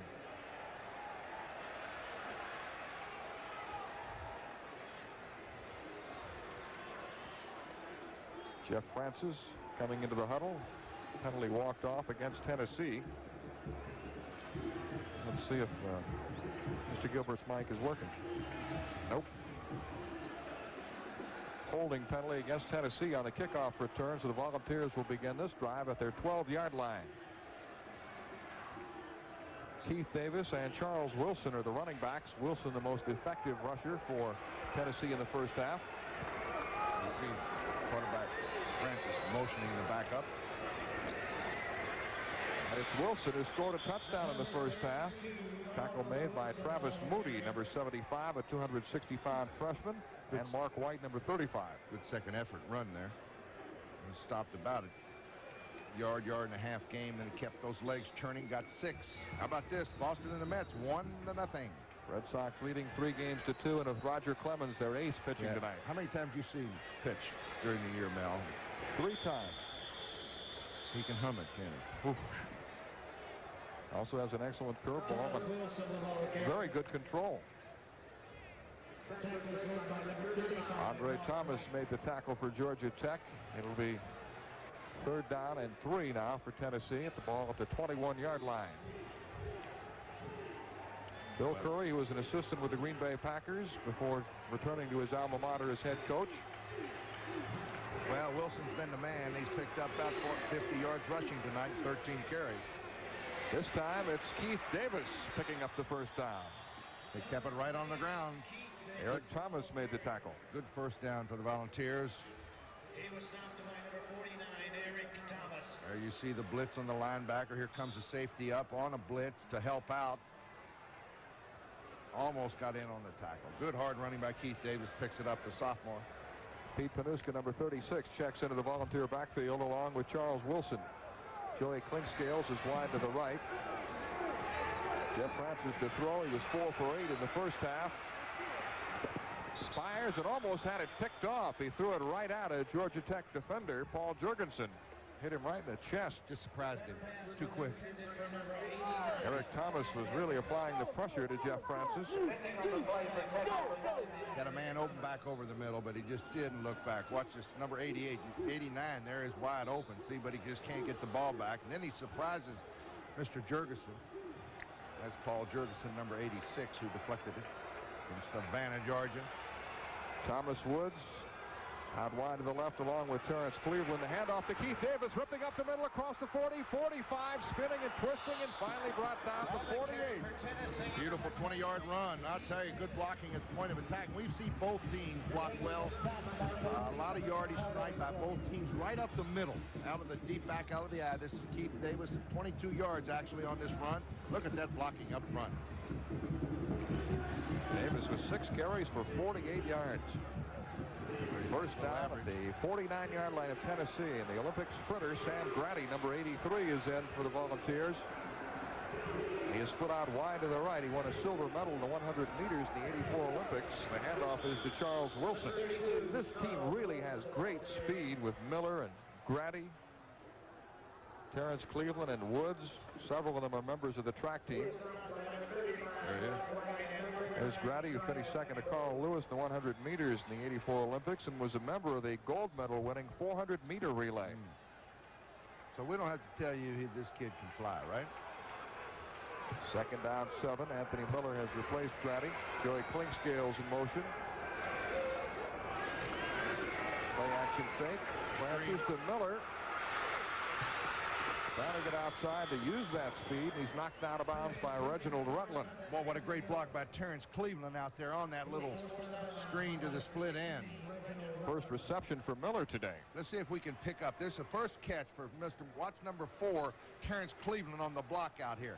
Here's the pitch. Now you'll see 2 black jerseys down. Oop, you kind of missed it there, but football was a great block by Terrence Cleveland, helping out. Third down 2 at the Georgia Tech 44-yard line. The score tied 7-all with 12:15 remaining in the third quarter from Atlanta. Keith Davis, the tailback in the eye, along with Charles Wilson. He's changing it. Looking for Clinkscales. Great catch by Joey Clinkscales going up the ladder. Reginald Rutland makes him down, but he's got a first down. And that was audible at the line of scrimmage, and you don't see that too often in college football. They don't change the play too much, but he changed that to a little hook pattern to Clinkscales and makes an excellent catch. Clinkscales, a senior from Knoxville, Tennessee, really coming into his own this year out of the shadow of the graduated Tim McGee, a first-round pick of the Cincinnati Bengals who played for Tennessee last year. Keith Davis bouncing outside. Andre Thomas, the rover back, number 38, made the tackle for Tech. Davis was stopped by number 38, Andre Thomas. Tennessee on the move again. Yes, sir. Good sustained drive. They've had the football almost 3.5 minutes here in the second half. Bill Curry says one of his biggest assets here in Atlanta is the mayor of Atlanta, Andrew Young, who really is very helpful with the program, encourages youngsters to come in and talk to him about their future and career plans. He said he's our biggest booster. Francis with a short toss to Miller, and he's hit immediately. He got a little fancy and held up the football. That was a fumble. Looks like it Tech was has real it. dead. It might have been real dead. It was. And he got away with murder that time. Mr. Miller will learn from that. Mark White made the hit on him. Now watch him. He gets a little bit fancy here, Mel. Goes back in the pocket. Comes up with the second catch. Now, after he's tackled, he's in the grass ball, and that's when you see him hold out that football left-handed. No. Nope, you got to tuck it in. Lucky that wasn't ruled a fumble. That's right. He was still on his feet when he was hit. Got a quick whistle, though, so he was in the grass when the whistle had blown. Very lucky for Tennessee there. Third down and 6 for the Volunteers. Francis with a straight drop. And the pass is dropped. Would have been short of the first down anyway because it was a great tackle by Keith Davis on the catch. That'll bring up a fourth down situation. And Revez is coming in. He missed a field goal in the first half. Also, they had a bad snap on another field goal opportunity. This try will be from the 38, so it's a 48-yard attempt with Randy Sanders holding for him. Nick Cicchino centering the football. Tennessee trying to take the lead. A little hesitation by Revez. The kick is hooking badly to the left, but it's good. Just made it through. See a little hesitation just before the kick? But he got it. A 48-yard field goal by Carlos Revez gives Tennessee the lead, 10-7.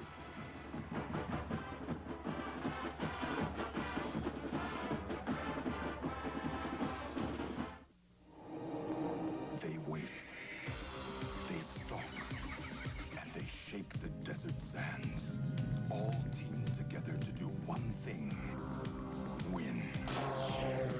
Bill Elliott is Coors Melling Thunderbird.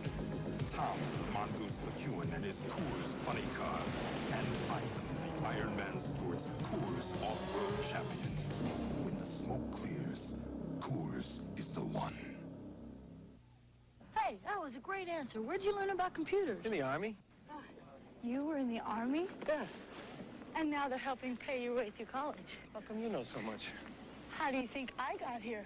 Qualify for the GI Bill and the Army College Fund and earn $17,000 for college for only a 2-year enlistment or $25,200 for a 4-year enlistment. What you doing here? Airborne. You were airborne? Find your future in the Army. You used to jump out of airplanes? North Carolina LSU at Baton Rouge. Mickey Guidry hitting Raji McGee. 22 yards for the touchdown. LSU 10, North Carolina nothing. Boston leading in the World Series 1-0. That game in the second inning. Now back to Grant Field. Thank you, Bob. Here's a field goal by Carlos Revez to give Tennessee the lead. And watch the snap. Randy Sanders again had difficulty placing it down, and that was the reason for the hesitation by Revez. You see him twist the ball a little bit, and he got the strings in a good position there. And I want to tell you, if the strings are in a bad position from anywhere like a 45-yard field goal or out, boy, I'll tell you, you just can't make it. I mean, it takes a lot out of the kick, and it wavers. The ball will not go true. That was a 48-yard field goal by Revez. Backseat, number 33, Jerry Lee, and 25, Corey Collier for Georgia Tech. Tennessee leading 10-7. Lee runs up to take it at the 10. To the 20, 25, and brought down near the 30-yard line. For Georgia Tech, number 33, Now, for the first time tonight, Tech trails. 52, Milton Gordon. See what they can do here. There's the first possession of the second half. In fact, Tennessee controlled the football for 4:41 on that drive. 4 minutes and 41 seconds. Jerry Mays is in the backfield along with Malcolm King, who scored a touchdown in the first half. Robert Massey, the tight end on the right side. Toby Pearson is in motion. The handoff to King. Running right through a tackle to the 35-yard line. Kid runs hard. Look at Jerry Mays on the tackle. Mays had a great game against North Carolina State a couple of weeks ago. He had 188 yards rushing, 3 touchdowns, threw a touchdown pass, and also had a couple of receptions. In fact, he's thrown 3 passes in his career. All for touchdowns. All for touchdowns. 1 this year and 2 last year. That's right. He can throw it. He might throw it before the night's over, too. He's from Thompson, Georgia, the same high school that produced Eddie Lee Ivory, a great running back here at Tech. Second down 5, the pitch to Mays. Hurdles for a couple of yards. Pitch out to number 20, Jerry Mays. Ryan Hunt, the nose tackle, made the stop. He's not the strongest running back running in traffic there. He only stands 5'8". He's strong, 170 pounds. That will take a toll after a while. He's got 33 yards on 7 carries tonight. He was the Atlantic Coast Conference Rookie of the Year last season. Even though he played in only 6 games due to injuries, he still rushed for almost 600 yards. They're short of a first down. It'll be 3rd and 1.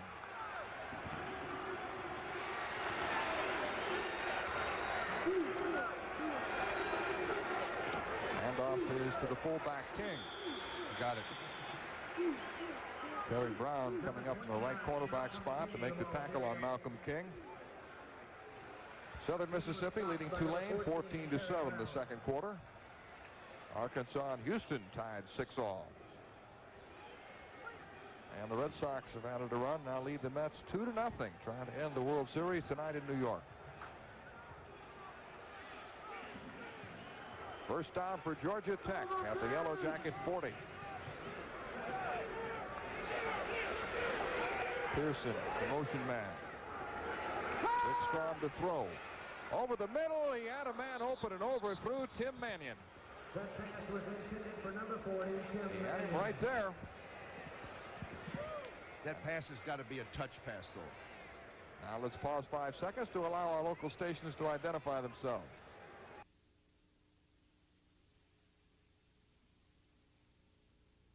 WTBS, Atlanta. 9 and 10 following the incompletion. Strom now 3 for 8, Paul. What I meant by that, Tim Mannion in that zone, when a tight end goes straight down the field, you've got to just drop it over the linebacker. Anything thrown that hard on that much of a line doesn't have much chance to get completed. Richard Hills is in motion. King slips as he tries to make a cutback. Number 29, Malcolm King, the ball Going to carrier. get no gain and perhaps lose a yard. Kelly Ziegler fell on top of Malcolm King after he slipped down.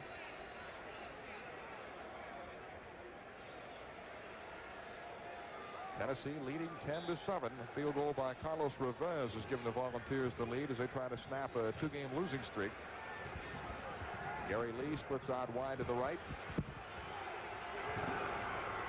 Mays now moves out to the left side. The lone setback is Malcolm King. Strom again with plenty of time. And his pass is complete to Jerry Mays. There's a penalty marker down as he's knocked off his feet at the 45. Pick it up. He was looking right in the vicinity of where Jerry Mays made the catch. A little contact before. mentioned Andrew Young is a big asset here, the mayor of Atlanta. He came in to speak to the Georgia Tech football team on Monday, and Bill Curry said he's one of the most inspirational speakers you will ever hear. Penalty against Tech, and Johnny Majors looks like he's saying decline it. No, he said decline it. Okay, John, I think they know that now. That was third down. Bring up fourth now, and they'll have to punt it. Whatever the penalty was, I think it was an eligible man downfield again. Right. Incompleted pass, though, so they took the play. So it's fourth down, and dropping back, Thomas Woods, who's averaged nearly 15 yards per punt return, and Charles Davis. Second punt for Sean McDevitt, who punted once in the first half for 35 yards. Gets away a high driving kick. Taken at the 19 by Woods. I like how this kid returns punts. He goes right up the field, and he almost broke that one. Brought down at the 28 by Pat James. And it's Tennessee 10 and Georgia Tech 7. This is Super Football Saturday night on TNT. Brighten your color, sharpen your sound with high-tech components designed to astound. Fine-tune your life with Emerson. Amazing new features, the ultimate prize. Step into the future, we'll open your eyes. Fine-tune your life. Emerson feels so right. Emerson, fine-tune your life with Emerson.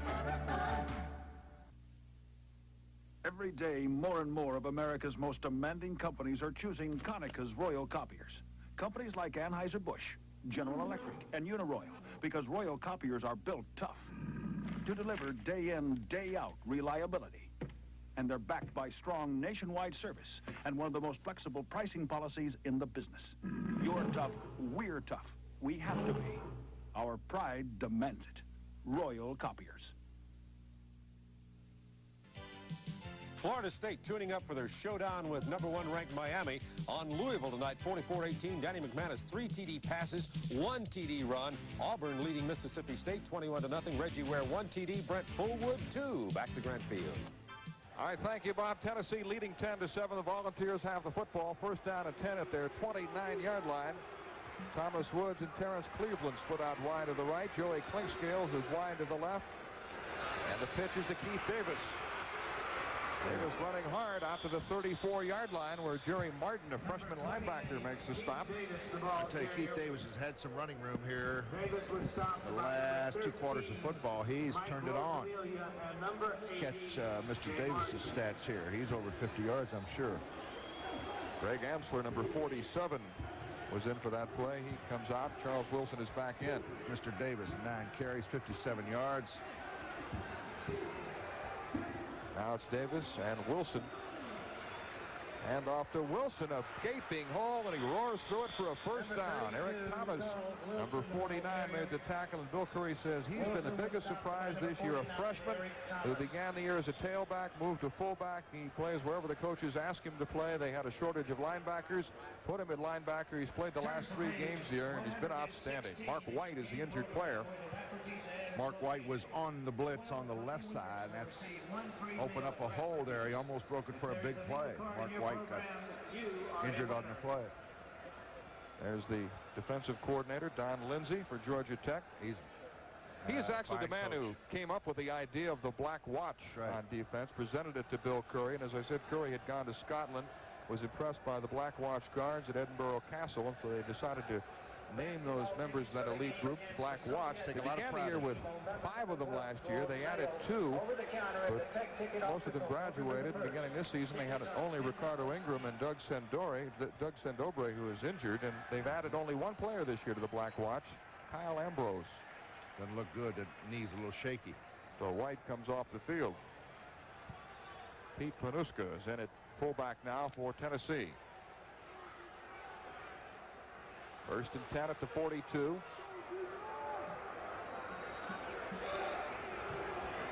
Wilson and Panuska, the running backs. Charles Wilson, another big hole. Look at him go. Right off the left side, I tell you, these offensive guards and tackles are just controlling their men right at the point of attack, Mel. They're just making some great blocks. Anytime you see a runner just break it free, and they're not getting hit till they get to the secondary. So look at that hole there, and he breaks the tackle. Wilson, 80 yards, 17 rushes, 1 touchdown tonight. He's been impressive. He missed 3 games with a broken arm, but he's back in good health now, and he gives Tennessee a first down at the Tech 38-yard line. Tennessee leading 10-7. Francis on the handoff to Wilson again. Big back powers his way for about 6 yards. Eric Thomas makes the tackle. Well, I tell you, another good drive being put on here on the ground by Tennessee. They haven't had to throw it. They're just controlling the line of scrimmage. 5:45 remaining in the third quarter. Score was tied 7-all at halftime. Carlos Rivez field goal has given Tennessee the lead, and they're threatening again. 2nd and 4 for the Volunteers. Sam Grady, number 83, is back in. Keep an eye on him. He's out wide to the left. Want 7 points on that board in this drive, Mel. They want that 3 points. Wilson off left tackle. Straightened up and driven back by John Porter, number 45. That's the first time they've got him at the line of scrimmage in the second half here. Fine tackle by Porter.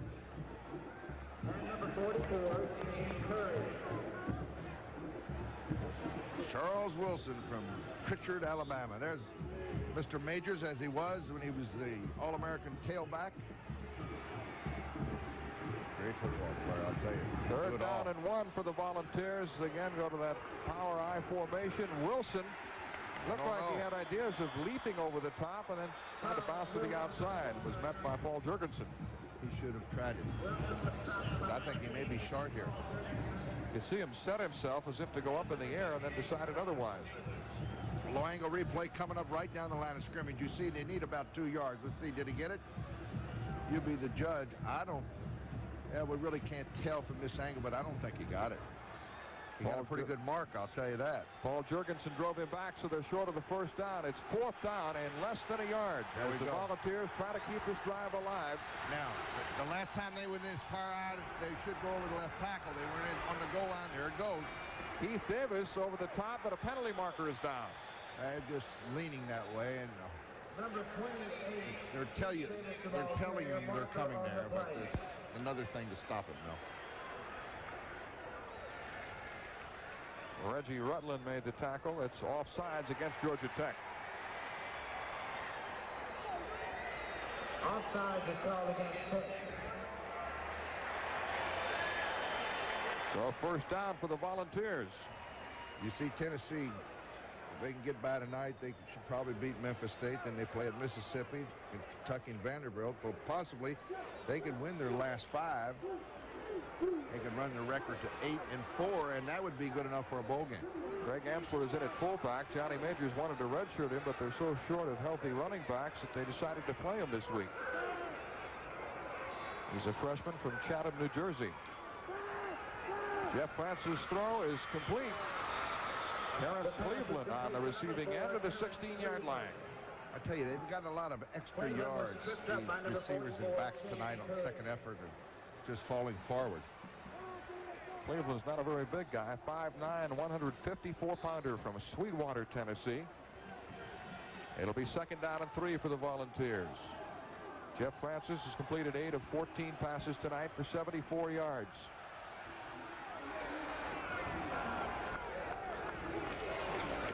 And off to Keith Davis.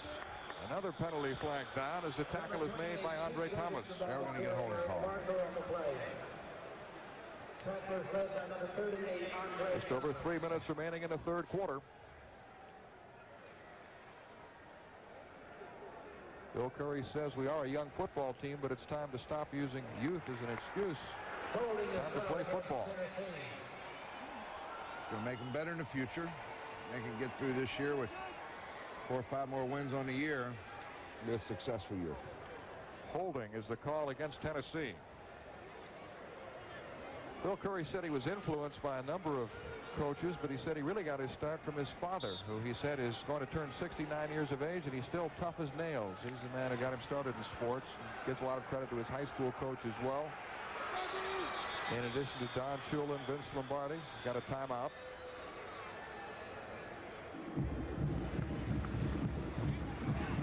So Georgia Tech calls a timeout.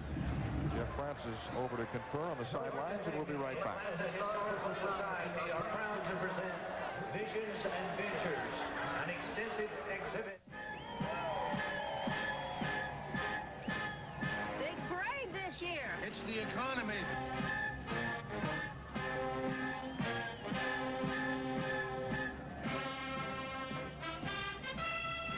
Oh, Russell, I have a question. What kind of motor oil are you using? Motor oil is motor oil. Uh-huh. Motor oil definitely is not motor oil. A four-cylinder engine works harder and needs the extra protection of specially formulated Valvoline 4Guard.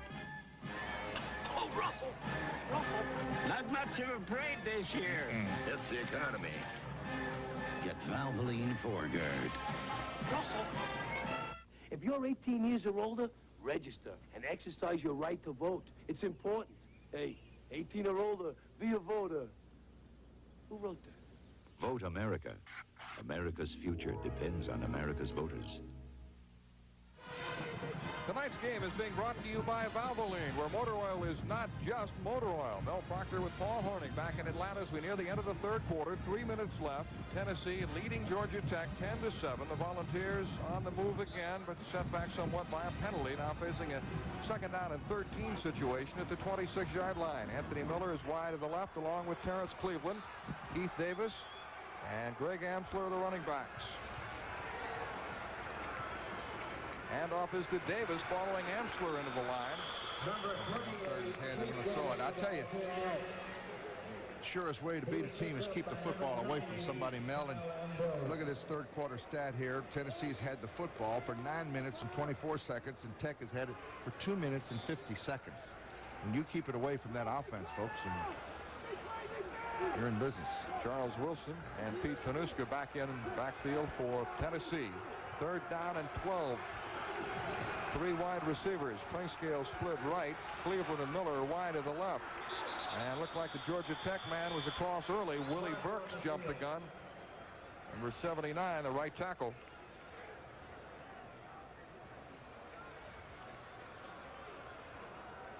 Tennessee had 8 first downs in the first half. They already have 6 in this quarter. Offsides against Georgia Tech. 15th ranked Arkansas now leading Houston 13-6 in the second quarter. At the half, Southern Mississippi leading by 3 over Tulane. Oklahoma State 7, Kansas nothing. New Mexico leading New Mexico State in the first quarter. Following the penalty, it'll be third down and 7. Keith Davis back in there at running back, along with Charles Wilson. Sanders being chased out of the pocket, throws incomplete. At the 11-yard line, John Porter on the coverage. Porter was all over him, and I think that Francis threw it away. He didn't want to risk a deflection or an interception. He kind of threw it low on purpose, I believe.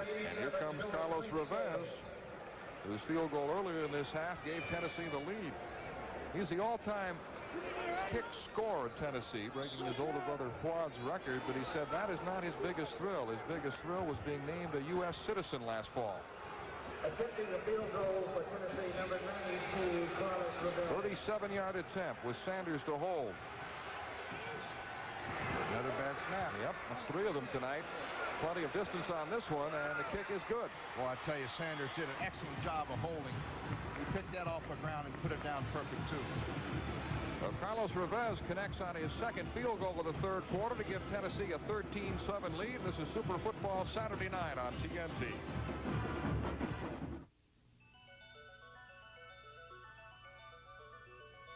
Pure, natural glass protects the goodness and taste you want for your baby. And with recyclable glass, you can see that the good things that come in glass come just as their maker intended. Brought to you by the people who make glass containers naturally. Who has transformed video cameras, making them more compact, colorful, more fun. Who? RCA, with the new Pro Wonder camcorder, the camera and recorder that uses standard VHS cassettes plus solid-state technology for brighter, more colorful memories. Pro Wonder. If you settle for less than RCA, that's exactly what you'll get. Tennessee's long snapper, Nick Zecchino, and the holder, Randy Sanders, are having difficulty getting together on the snap. Sure are. Well, Sanders did a nice job. You really can't see the job, but that ball was down on the ground. He picked it up and put it perfect.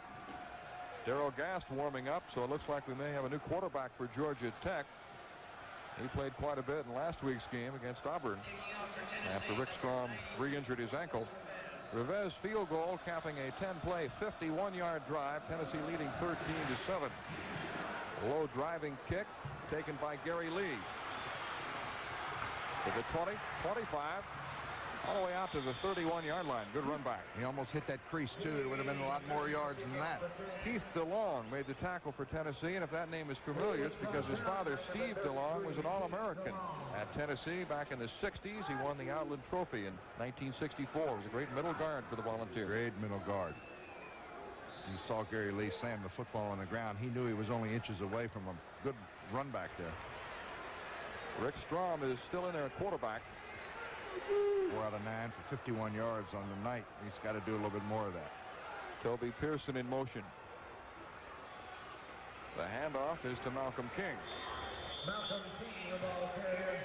They need some first downs. They've only had the football for 3 minutes here, and we got 1:40 to go in the third quarter. So this is only the third offensive series for them, and they've been over in a hurry. There's a time remaining in the third quarter. Tennessee leading 13-7. A 4-yard pickup on first down, so it's second down at 6. Jerry Mays and Malcolm King are the running backs. Hills in motion.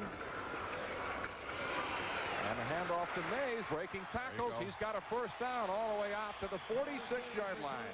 Good hit off the right side. And they don't have to do anything helter-skelter, Mel. They're within a touchdown of the lead. A touchdown would probably put them in the lead by 1 with the extra point, 14-13. And, you know, they can run the football. They found that out in the first quarter. So all they got to do is do the things they can do best and try to get it in the end zone. Auburn easily over Mississippi State at half. Right. Georgia leading the Wildcats 21-3. Boston 2-zip over the Mets. First out to 46. Terrence Curry, number 42, is in at fullback for the Yellow Jackets. Mays is going to throw. At least he wanted to. Unloads, and it's dropped. Incomplete. Intended for Robert Massey. So Mays' perfect record comes to an end. We mentioned earlier he had thrown 3 passes in his career, all 3 for touchdowns. But that time was really pressured by Dale Jones and threw incomplete. Thought he did a pretty good job getting it to his receiver the way he did. He was under heavy pressure over on the right side. Jerry Mays, you get a good look at him. He's a sophomore. Good athlete. He threw a touchdown pass against NC State 2 weeks ago, and last year threw one against Clemson and another against North Carolina for a touchdown. Second down and 10.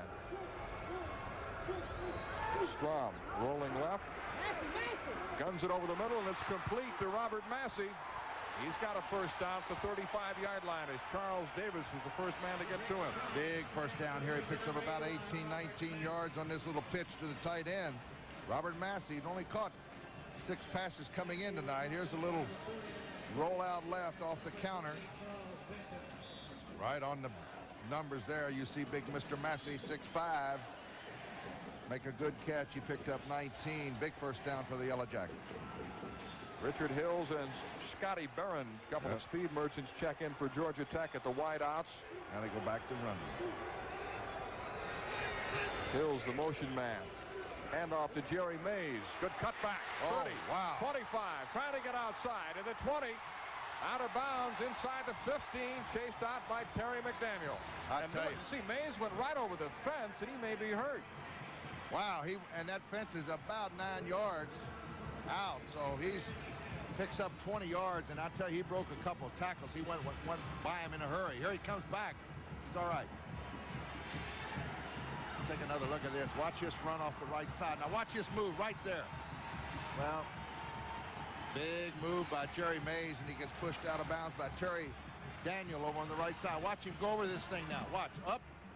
Whoop. And over. Degree of difficulty, 9.6, and a 20-yard pickup for Jerry Mays to bring the third quarter to an end with Tennessee leading 13-7.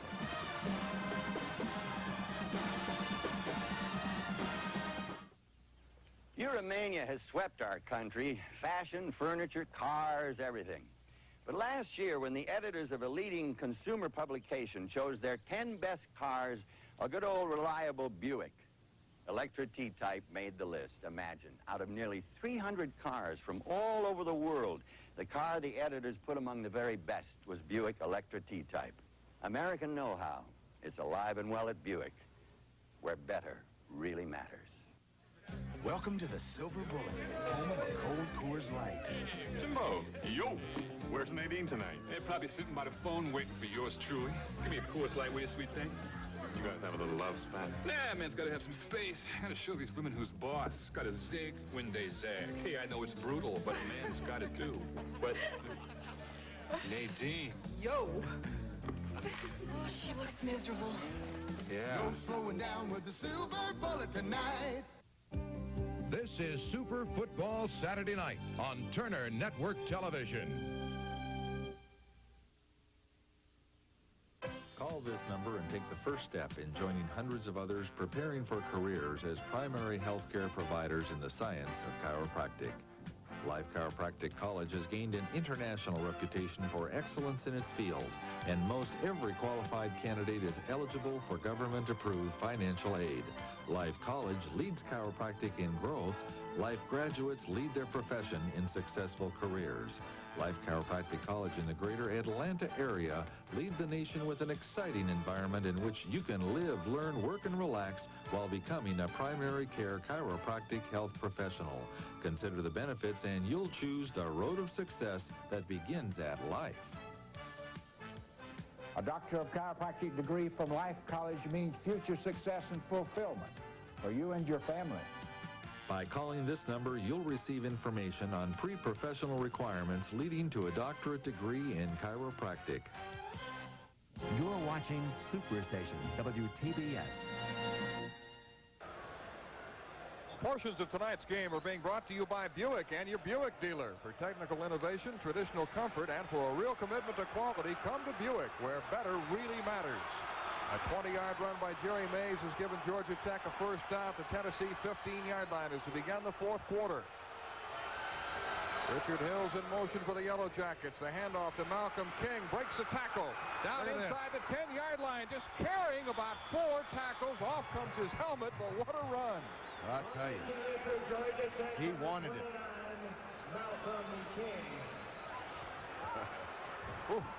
Great effort by Malcolm King, a junior from Americus, Georgia. Take a look at this. Watch this now. There he gets hit. He breaks the tackle. Now watch. There's 2. Here comes the third tackler trying to help out, and he's already pushed forward about 3 yards. Looked like a parade. Look at all the white jerseys there. Think of 6 yards. It'll be second down and 4, but that was a tough 6 yards. 66 yards on 14 carries for Mr. King. Second down and 4 at the 9-yard line. King and Corey Collier, the running backs. Now it's Collier's turn. The pitch to Collier. Collier running hard down inside the 5-yard line before being knocked out of bounds by Terry Brown, the right cornerback. Oh, I tell you, good blocking up front again. I tell you, Collier, Mays, and Malcolm King. They've got 3 fine running backs, and they're always got one rested. Now Mays checks back in. Collier comes out. They called the 3, Collier, King, and Mays, the microchip backfield. First down, goal to go at the 4-yard line. With a touchdown and an extra point, Georgia Tech can take the lead. Hand off to Mays, not much there. Early in the fourth quarter, Tennessee leading 13-7. Kelly Ziegler made the stop for the Volunteers. He doesn't practice much during the week because he has what is known as turf toe, but he's ready on game day. Take a good look at Bill Curry. Nate Kelsey's in at fullback for the Yellow Jackets.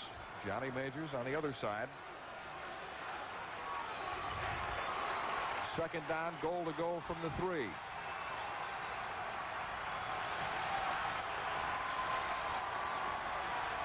The fake to King. Strom on the keeper, tripped up, but gets into the end zone for a touchdown. Well, good step. I tell you, they've done it 3 or 4 times. Probably more than that tonight. We've seen them jump over that line of scrimmage 3 or 4 times. The backs just kind of high step over on both sides. And boy, what a move Rick Strom put on to get in for his second touchdown. Ellie Ziegler hit him, but he ran right through him for a touchdown. Watch it now. Here he comes. Cuts back. Right there, you got Mr. Ziegler, and he did a wonderful job just keeping his balance and forcing his body to go into that end zone. Now David Bell can give Georgia Tech the lead.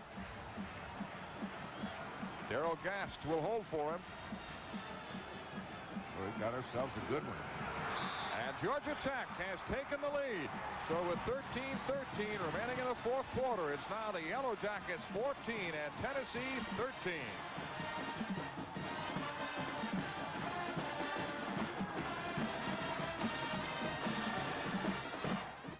All the right parts in all the right places. Napa's putting smiles on American faces.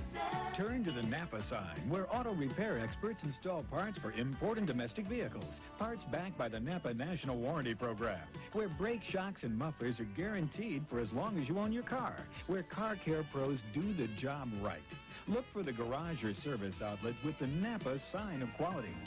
All the right parts in all the right places. Napa. Hello, Linus. I see your blanket's out for washing. I feel so insecure. Security is why over 43 million people trust Metropolitan to ensure their lives and health and homes and cars and retirement. Does Metropolitan give out blankets? No, but the world-famous Metropolitan Life Representative is the very symbol of security in an uncertain world. You're right. I feel better already. Get Met. It pays.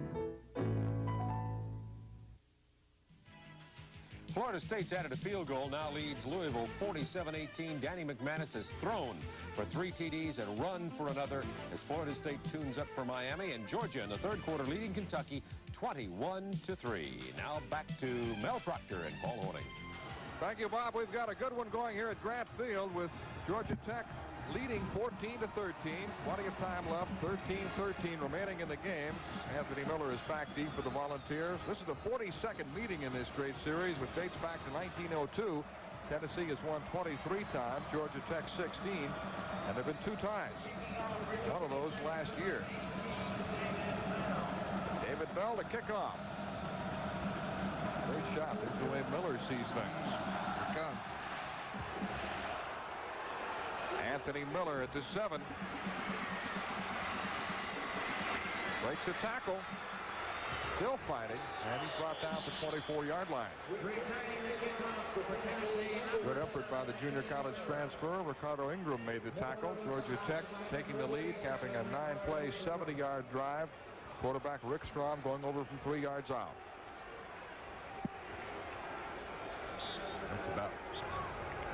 It's the best drive they've had in the second half here. Keith Davis and Charles Wilson are the running backs behind Jeff Francis. First down for Tennessee at the Volunteer 24. Wilson protecting that football, wrapping it up with both arms, and Steve Mullen made the tackle for Tech. Wilson was tackled by number 84, Steve. Ricardo Ingram is back in at free safety, replacing Anthony Harrison. Harrison starts, but Ingram plays a lot. He's number 47. He's also a fine baseball player. He hit 10 home runs and drove in 48 runs last spring for the Yellow Jacket baseball team. 91 yards now for Mr. Wilson. You see Jeff Francis changing the play. Quick pop. Quick toss to Miller. Or to Cleveland, beg your pardon. Terrence Cleveland on the reception. Brought down by Willis Crockett, who returned to action this week after missing 2 games with a knee injury, and Bill Curry said he's probably our best football player. Number 23 for Georgia Tech, Willis Crockett, a 207-pound sophomore who plays that bandit position. Greg Antler is in at fullback now for Tennessee. First down for the Volunteers at the 35. Hand off to Keith Davis. Breaks 2 tackles. Drags a man forward to the 41-yard line. A strong run by Davis. Travis Moody finally put him down. I tell you, that was a great effort on the part of Mr. Davis there. This telecast, Paul, is authorized under broadcasting rights granted by the ACC and Georgia Tech. Any publication, rebroadcast, retransmission, or other use of the pictures, descriptions, or accounts of this game without the express written consent of the Atlantic Coast Conference, Georgia Tech, or the Turner Broadcasting System is prohibited. 2nd down and 3. Pete Panuska has replaced Keith Davis at running back. Wilson is still in there. Francis looking, throwing long for Clinkscales, and it's picked off by Reginald Rutland. Oh, I made a poor decision there. Reggie, playing the free safety, was in a perfect spot, and he had a nice, easy interception. He saw it coming all the way, Mel. Reginald Rutland with the interception. His first of the season. There he is. Reggie Rutland.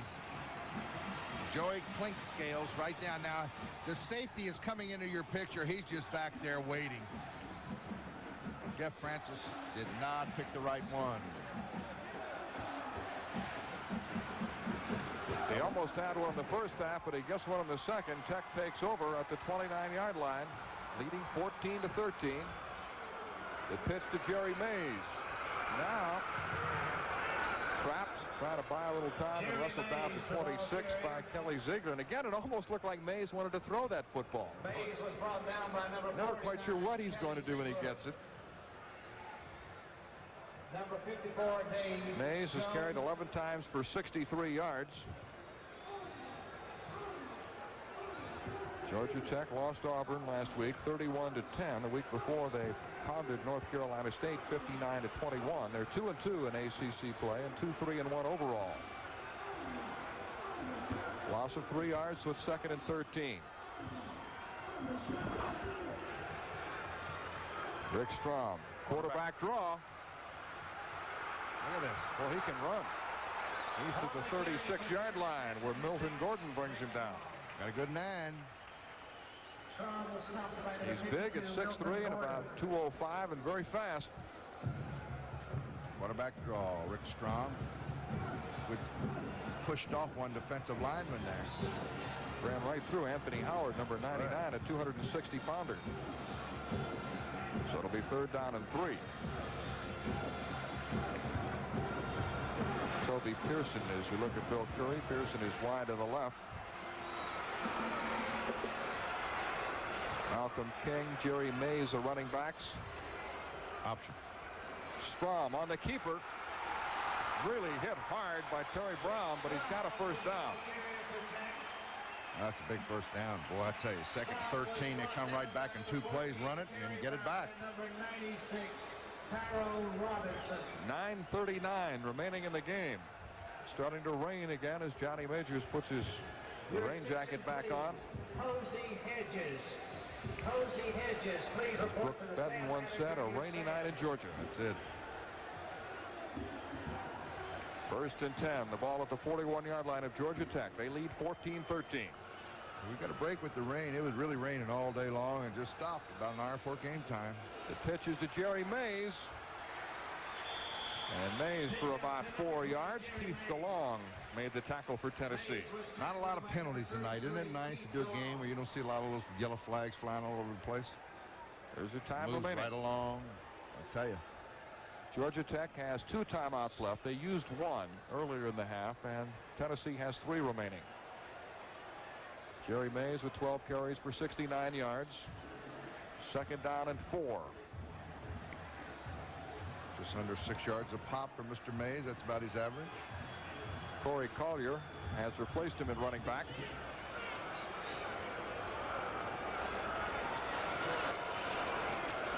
And it's Collier getting the call into Tennessee territory. Running hard. These 3 running backs, King, Collier, and Mays, all doing a great job. Keith DeLong again made the stop for the Volunteers. Just that little extra leg drive got the 1st down. He was hit just about the 49-yard line and went forward. He's 32 yards now and 7 carries for Corey Collier. 1st down at the 46-yard line of Tennessee. Tech controlling the football. Like to get one more score and make things very difficult for Tennessee. The way they're holding on to this football. Taking a lot of time off that clock, too. We're under 8 now. Terrence Curry is in at fullback. The pitch is to Collier. Off a great block by Terrence Curry. He's to the 40-yard line, but Curry buried one of those Tennessee Volunteers. Watch the block up front. He's talking about number 42. That's Terrence Curry. Here's the pitch. He takes on Kelly Ziegler and just puts him right on the ground. Good blocking. Corey Collier, 38 yards now. Second down and 4 at the 40-yard line. Jerry Mays is back in at tailback. Malcolm King is the fullback.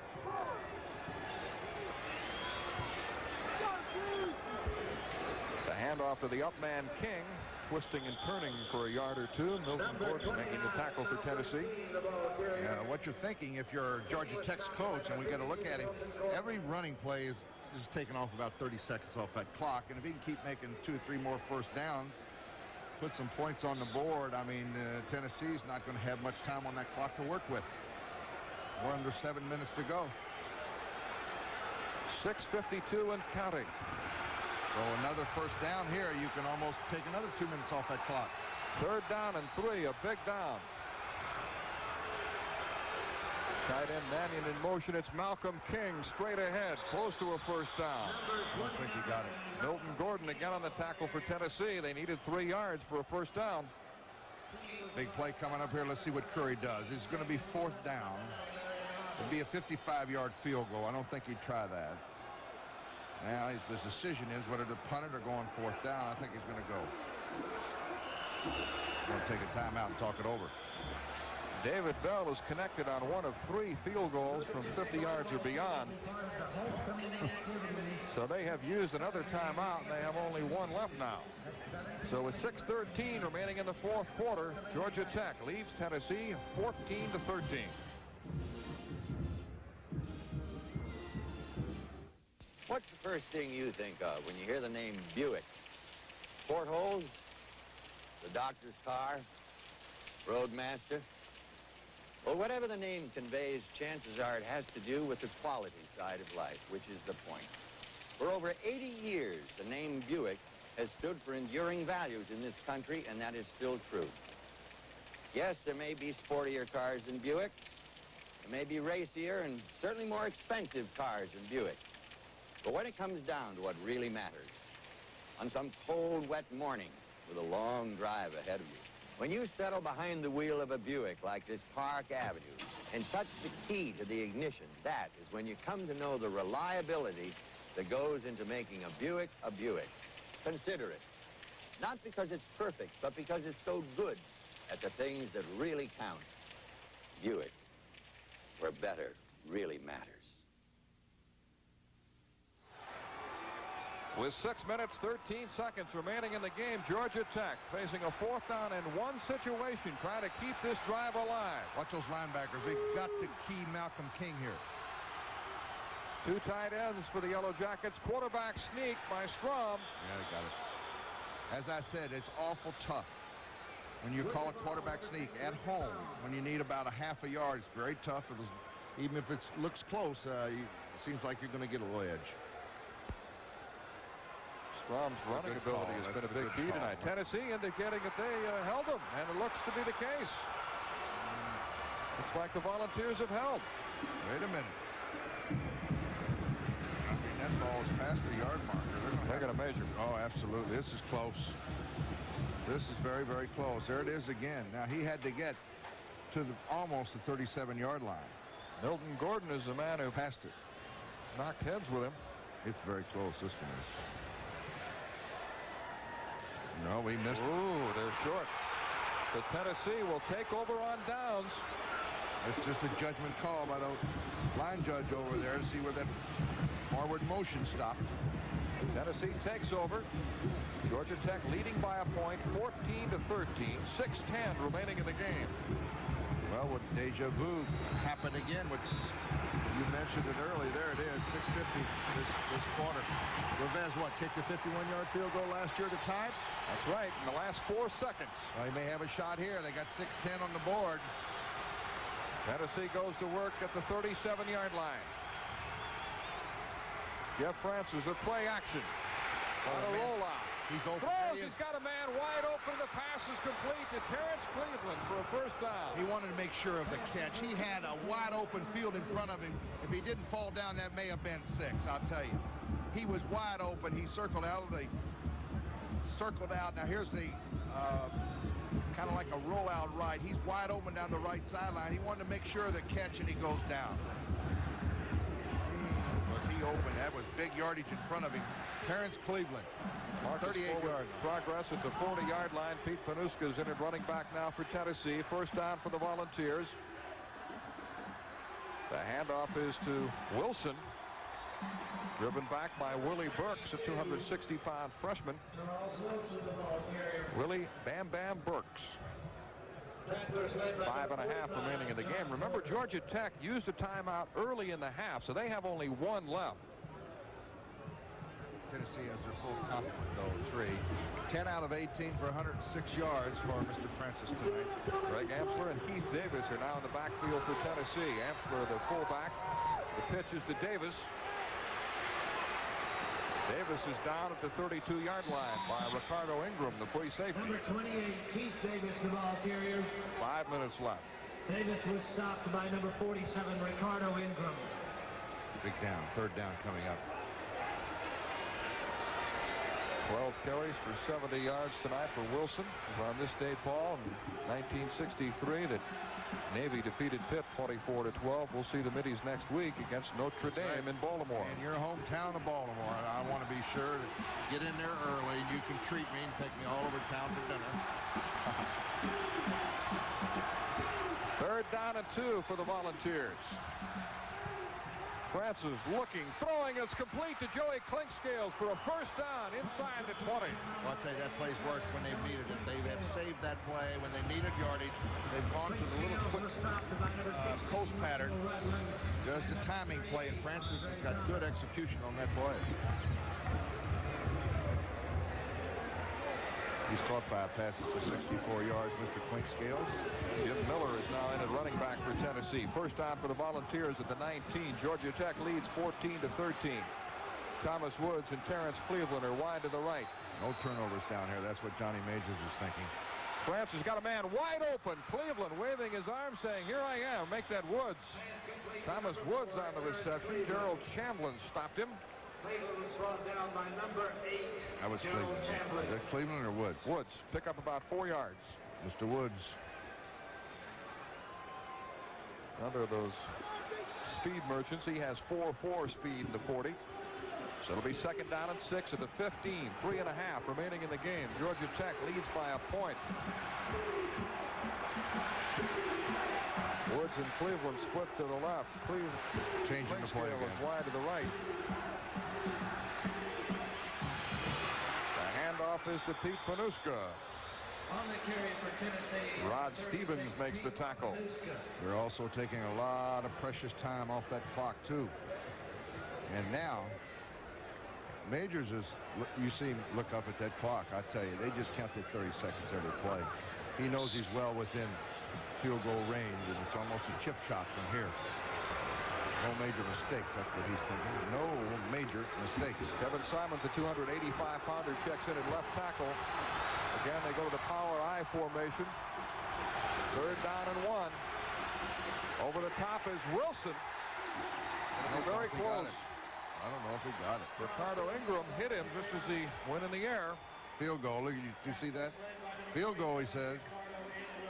Here we go. And Carlos Revesz in the field goal unit coming on 4th down with 2:20 remaining in the game as Tennessee tries to regain the lead. And working its way down to under 2 minutes. Revesz, who kicked a 51-yarder in the last 4 seconds a year ago to tie the score at 6. This attempt will be from the 17, so it's a 27-yard attempt. Watch Randy Sanders. He's done an excellent job tonight of getting that ball down. He's had some tough snaps. Snap is through. He slipped on the kick, and it hits the crossbar. No good. How about that? He slipped. He fell down on his, when he planted his left foot, Mel, he slipped. The ball hit the crossbar. No good. Incredible. And They're going wild here at Grant Field as Rivas misses the field goal, and Georgia Tech is still on top. Watch the slip by Carlos Rivas. Watch, he plants the left foot and it just slips right down. The Rivas misses a 27-yarder, and this is Super Football Saturday night on TNT.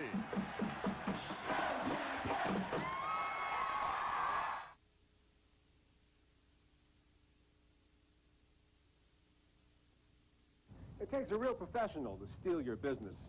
We know how to put the strength of steel to work. I'm a Seco builder, and my business is steel buildings. Combining your ideas with Seco's advanced technology, Seco buildings are built for a long life and lifelong savings. And they have another side. They're built to be beautiful. You can trust the strength of steel and the strength of your Seco construction professional. When you're ready to build, look in the yellow pages under Buildings Metal for your local Seco builder. I was 10 years old when I built my first model plane. I thought it was fantastic. Flew all of about 5 feet the first time out, but that was enough. I knew then I wanted to fly forever. It's a feeling, it gets into your blood. And after 20 years of flying with Delta, it's still there. Hey, I may never get you to feel the way I do about flying, but sure would like to try. Delta gets you there. We get you there with care. It rained all day here in Atlanta, and we wondered if weather would be a factor, and it's proven to be, Paul, on a wet field. Well, that's one problem you have when you have a soccer-style kicker. He's got to plant that left foot a little bit off balance. Straight-ahead kickers doesn't have that problem, but most of your kickers today are soccer-style. And so Georgia Tech takes over, and on first down, it's a fullback, Malcolm King, picking up 5 yards. We have a minute 43 left.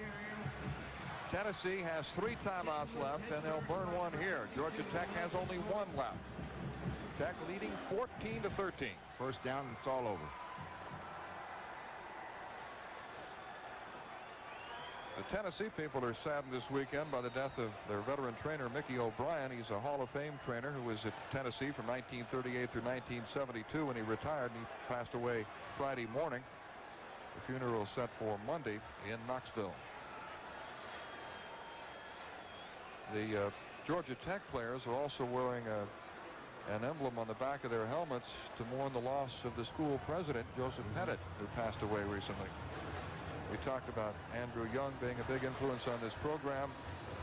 Bill Curry also gives a lot of credit to the late Dr. Pettit and to Homer Rice, the athletic director here. And Bill Curry said he really backed me up when we lost 19 of our first 22 games after I took over as head coach, and I kind of second-guessed myself when I was down in the dumps. And Homer Rice, a former football coach, would give me a pat on the back and take me aside and talk to me when I needed it, and he's really largely responsible for my success. And you know, there's always somebody like that, Mel, in everybody's story. I mean, there's somebody that's always a coach or a player can look back on and say he was the man that stood behind me. Corey Collier and Malcolm King are the running backs. A minute 44 left, second down and 5. It's Collier. Doesn't get anything, maybe a yard. We'll take another timeout. Number 25, Corey Collier. Tennessee uses another timeout, so they have 1 left, and will return to Grant Field with a minute 37 left, and Georgia Tech leading by a point.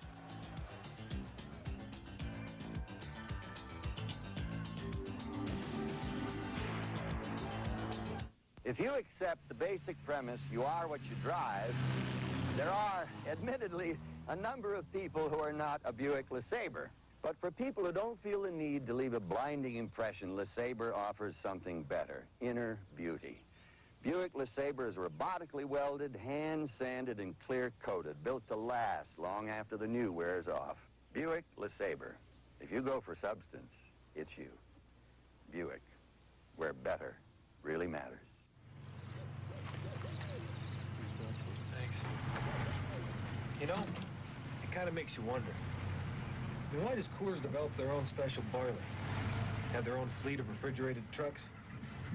They even designed and built their own malt house. Well, there's this saying, when you want it done right, do it yourself. This is right. The The Revez brothers have figured prominently in the outcome of the last 3 games between these two schools. 2 years ago, Fuad Revez kicked a field goal in the last 35 seconds to give Tennessee a win. Last year, Carlos' field goal tied it, and he just missed a 27-yarder a moment ago that would have given Tennessee the lead. 3rd down for Georgia Tech. Rick Strom running the option, the pitch to Jerry Mays. He's got a 1st down. And that should be it. They got 1 timeout left. Now they can just sit on it. Terry Brown made the tackle for Tennessee with 1:30 left in the game. Ran the option. Mr. Mays around the left side. Strom did a nice job on the pitch. 78 yards for Jerry Mays tonight. He's been averaging 73 yards rushing per game. Both teams is over 300 yards in total offense tonight. 1st down at the 35-yard line. 1:15 left. Tennessee has 1 timeout remaining. Richard Hill splits out wide to the right.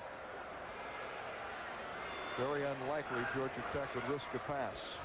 Handoff to Malcolm King, roaring for a 1st down to midfield. What great blocking. I tell you, Bill Curry's heart goes up in his mouth there because he does fumble a football. They get it back, and I think he was thinking, just hold on to the football, hit in there, no gain, and just don't fumble it. The executive producer of TBS Sports is Don Ellis. Tonight's game produced by Michael Ardner, directed by Tom Smith. Technical director Mark Johnson, associate director Kenny Nolan, who also serves as Paul Horning's chauffeur. Associate producer Scott Cockerill. Engineer in charge is Grover Huckabee, and we thank the rest of our fine crew here in Atlanta tonight. Handoff to Jerry Mays running the left side. Brought down at the 45-yard line with 28 seconds left.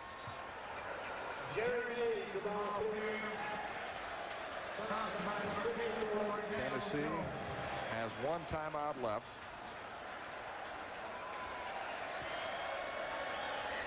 And it looks like they've taken it. So they've used their last timeout. To be a big win for Georgia Tech. Yes, sir.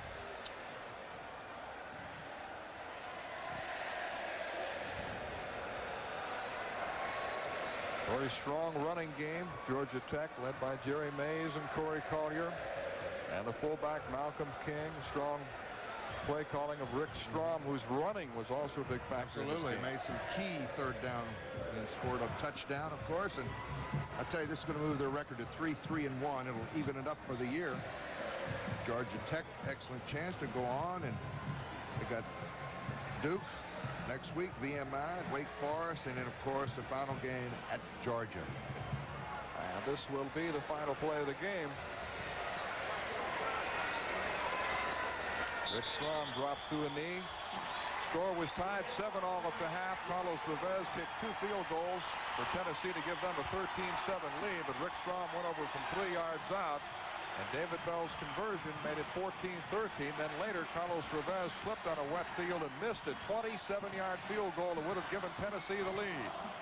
And Georgia Tech has held on to win it. But the Tennessee Volunteers continue to slide. They've now lost 3 in a row. Final score tonight from Grant Field in Atlanta. Georgia Tech 14, Tennessee 13. This is Super Football Saturday night on TNT.